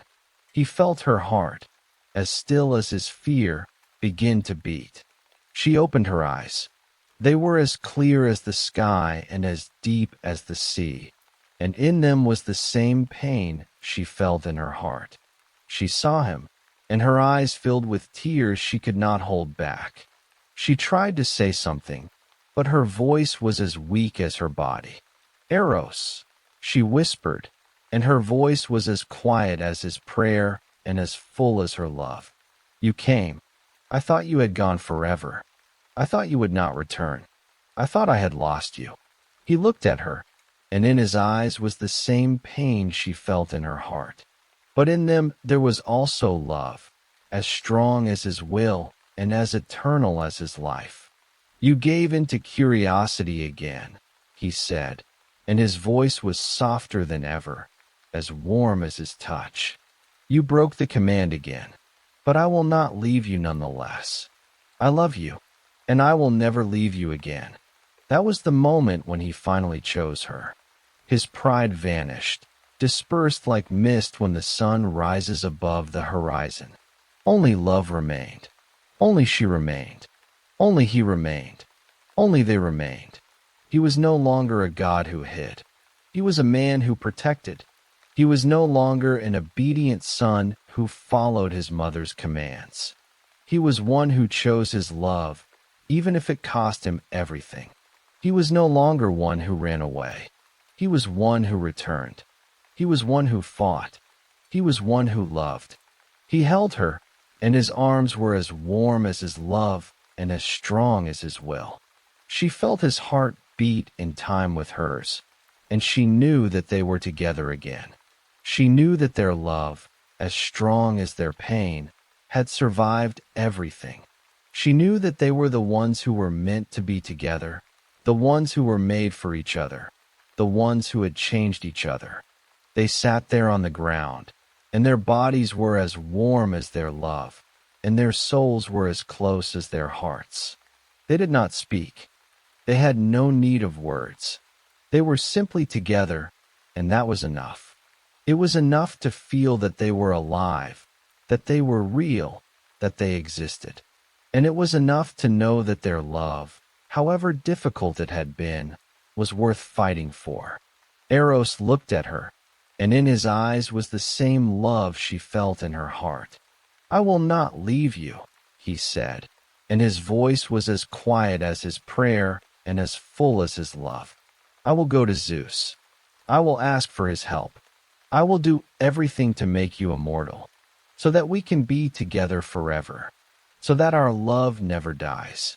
She looked at him, and in her eyes were tears she could not hold back.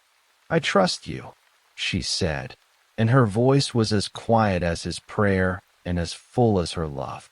"I have always trusted you. I will always trust you, and I will always love you."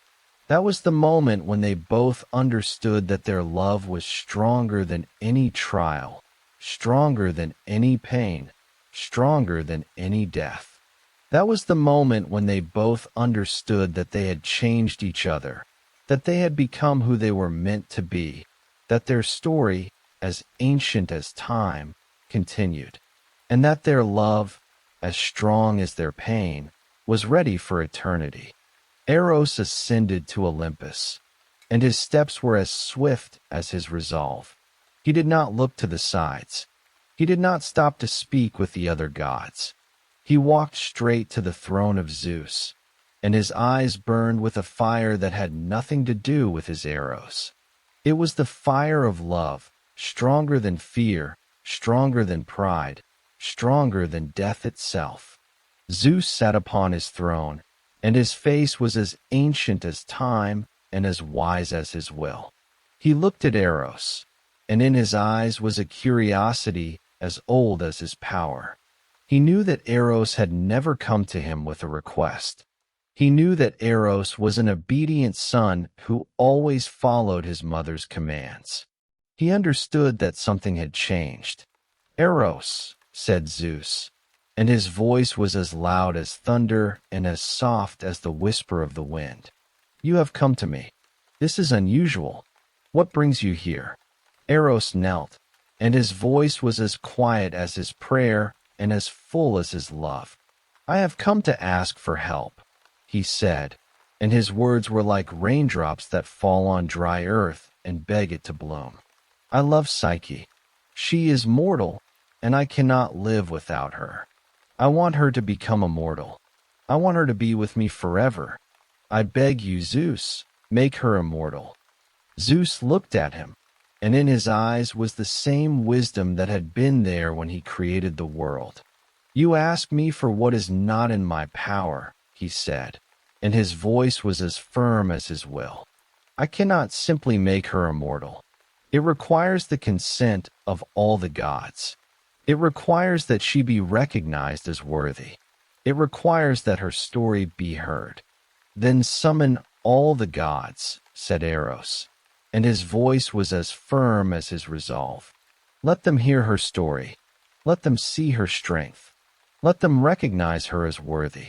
I am ready to defend her before all of Olympus." Zeus looked at him, and in his eyes was the same wisdom that had been there when he created the world. "Are you ready to challenge your mother?" he asked, and his voice was as quiet as his question. "Do you know that she will not forgive you? Do you know that this will cost you everything?" "I am ready," said Eros, and his voice was as quiet as his prayer and as full as his love. "I am ready to lose everything to be with her. I am ready to lose my power, my place among the gods, my life. I am ready to do anything to protect her." Zeus nodded. He raised his hand, and his voice rang out across all Olympus like thunder that shakes the mountains. "I summon all the gods," he said, and his words were like a command that cannot be broken. "We will judge Psyche, daughter of the king. We will decide whether she is worthy of immortality. We will listen to her story and decide her fate." The gods gathered in the throne room, and their faces were as varied as their powers. Hermes stood beside Zeus, and his winged sandals touched the marble floor. Apollo sat upon his throne, and his lyre was in his hands, and his music was as beautiful as his words. Athena stood beside him, and her eyes were as clear as her thoughts. And Aphrodite sat upon her throne, and her face was as cold as her anger and as beautiful as her hatred. Zeus raised his hand, and silence fell upon the hall. "We are gathered here to judge Psyche," he said, and his voice was as loud as his power and as soft as his wisdom. "She has passed through 4 trials that Aphrodite set before her. She has proven her strength, her wisdom, and her love. Now we must decide whether she is worthy of immortality." Aphrodite rose from her throne, and her face was as cold as her voice. "She is not worthy," she said, and her words were like stones that fall to the earth and leave deep marks upon it. "She is mortal. She is weak. She does not deserve to be among us. She does not deserve my son." But Eros rose, and his voice was as firm as his resolve and as full as his love. "She is worthy," he said, and his words were calm and steady. "She has passed through all the trials you set before her. She did not give up. She did not stop. She did not cease to believe. She deserves immortality. She deserves to be with me.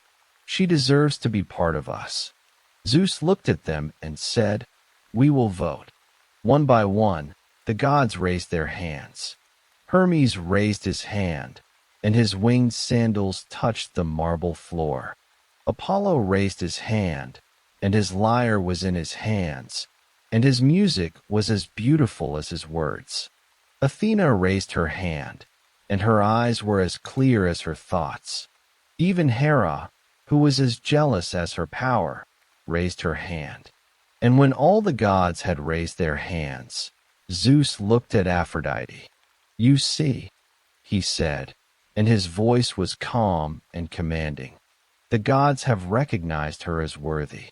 Psyche will be immortal. She will live forever. She will be with your son. This is my word."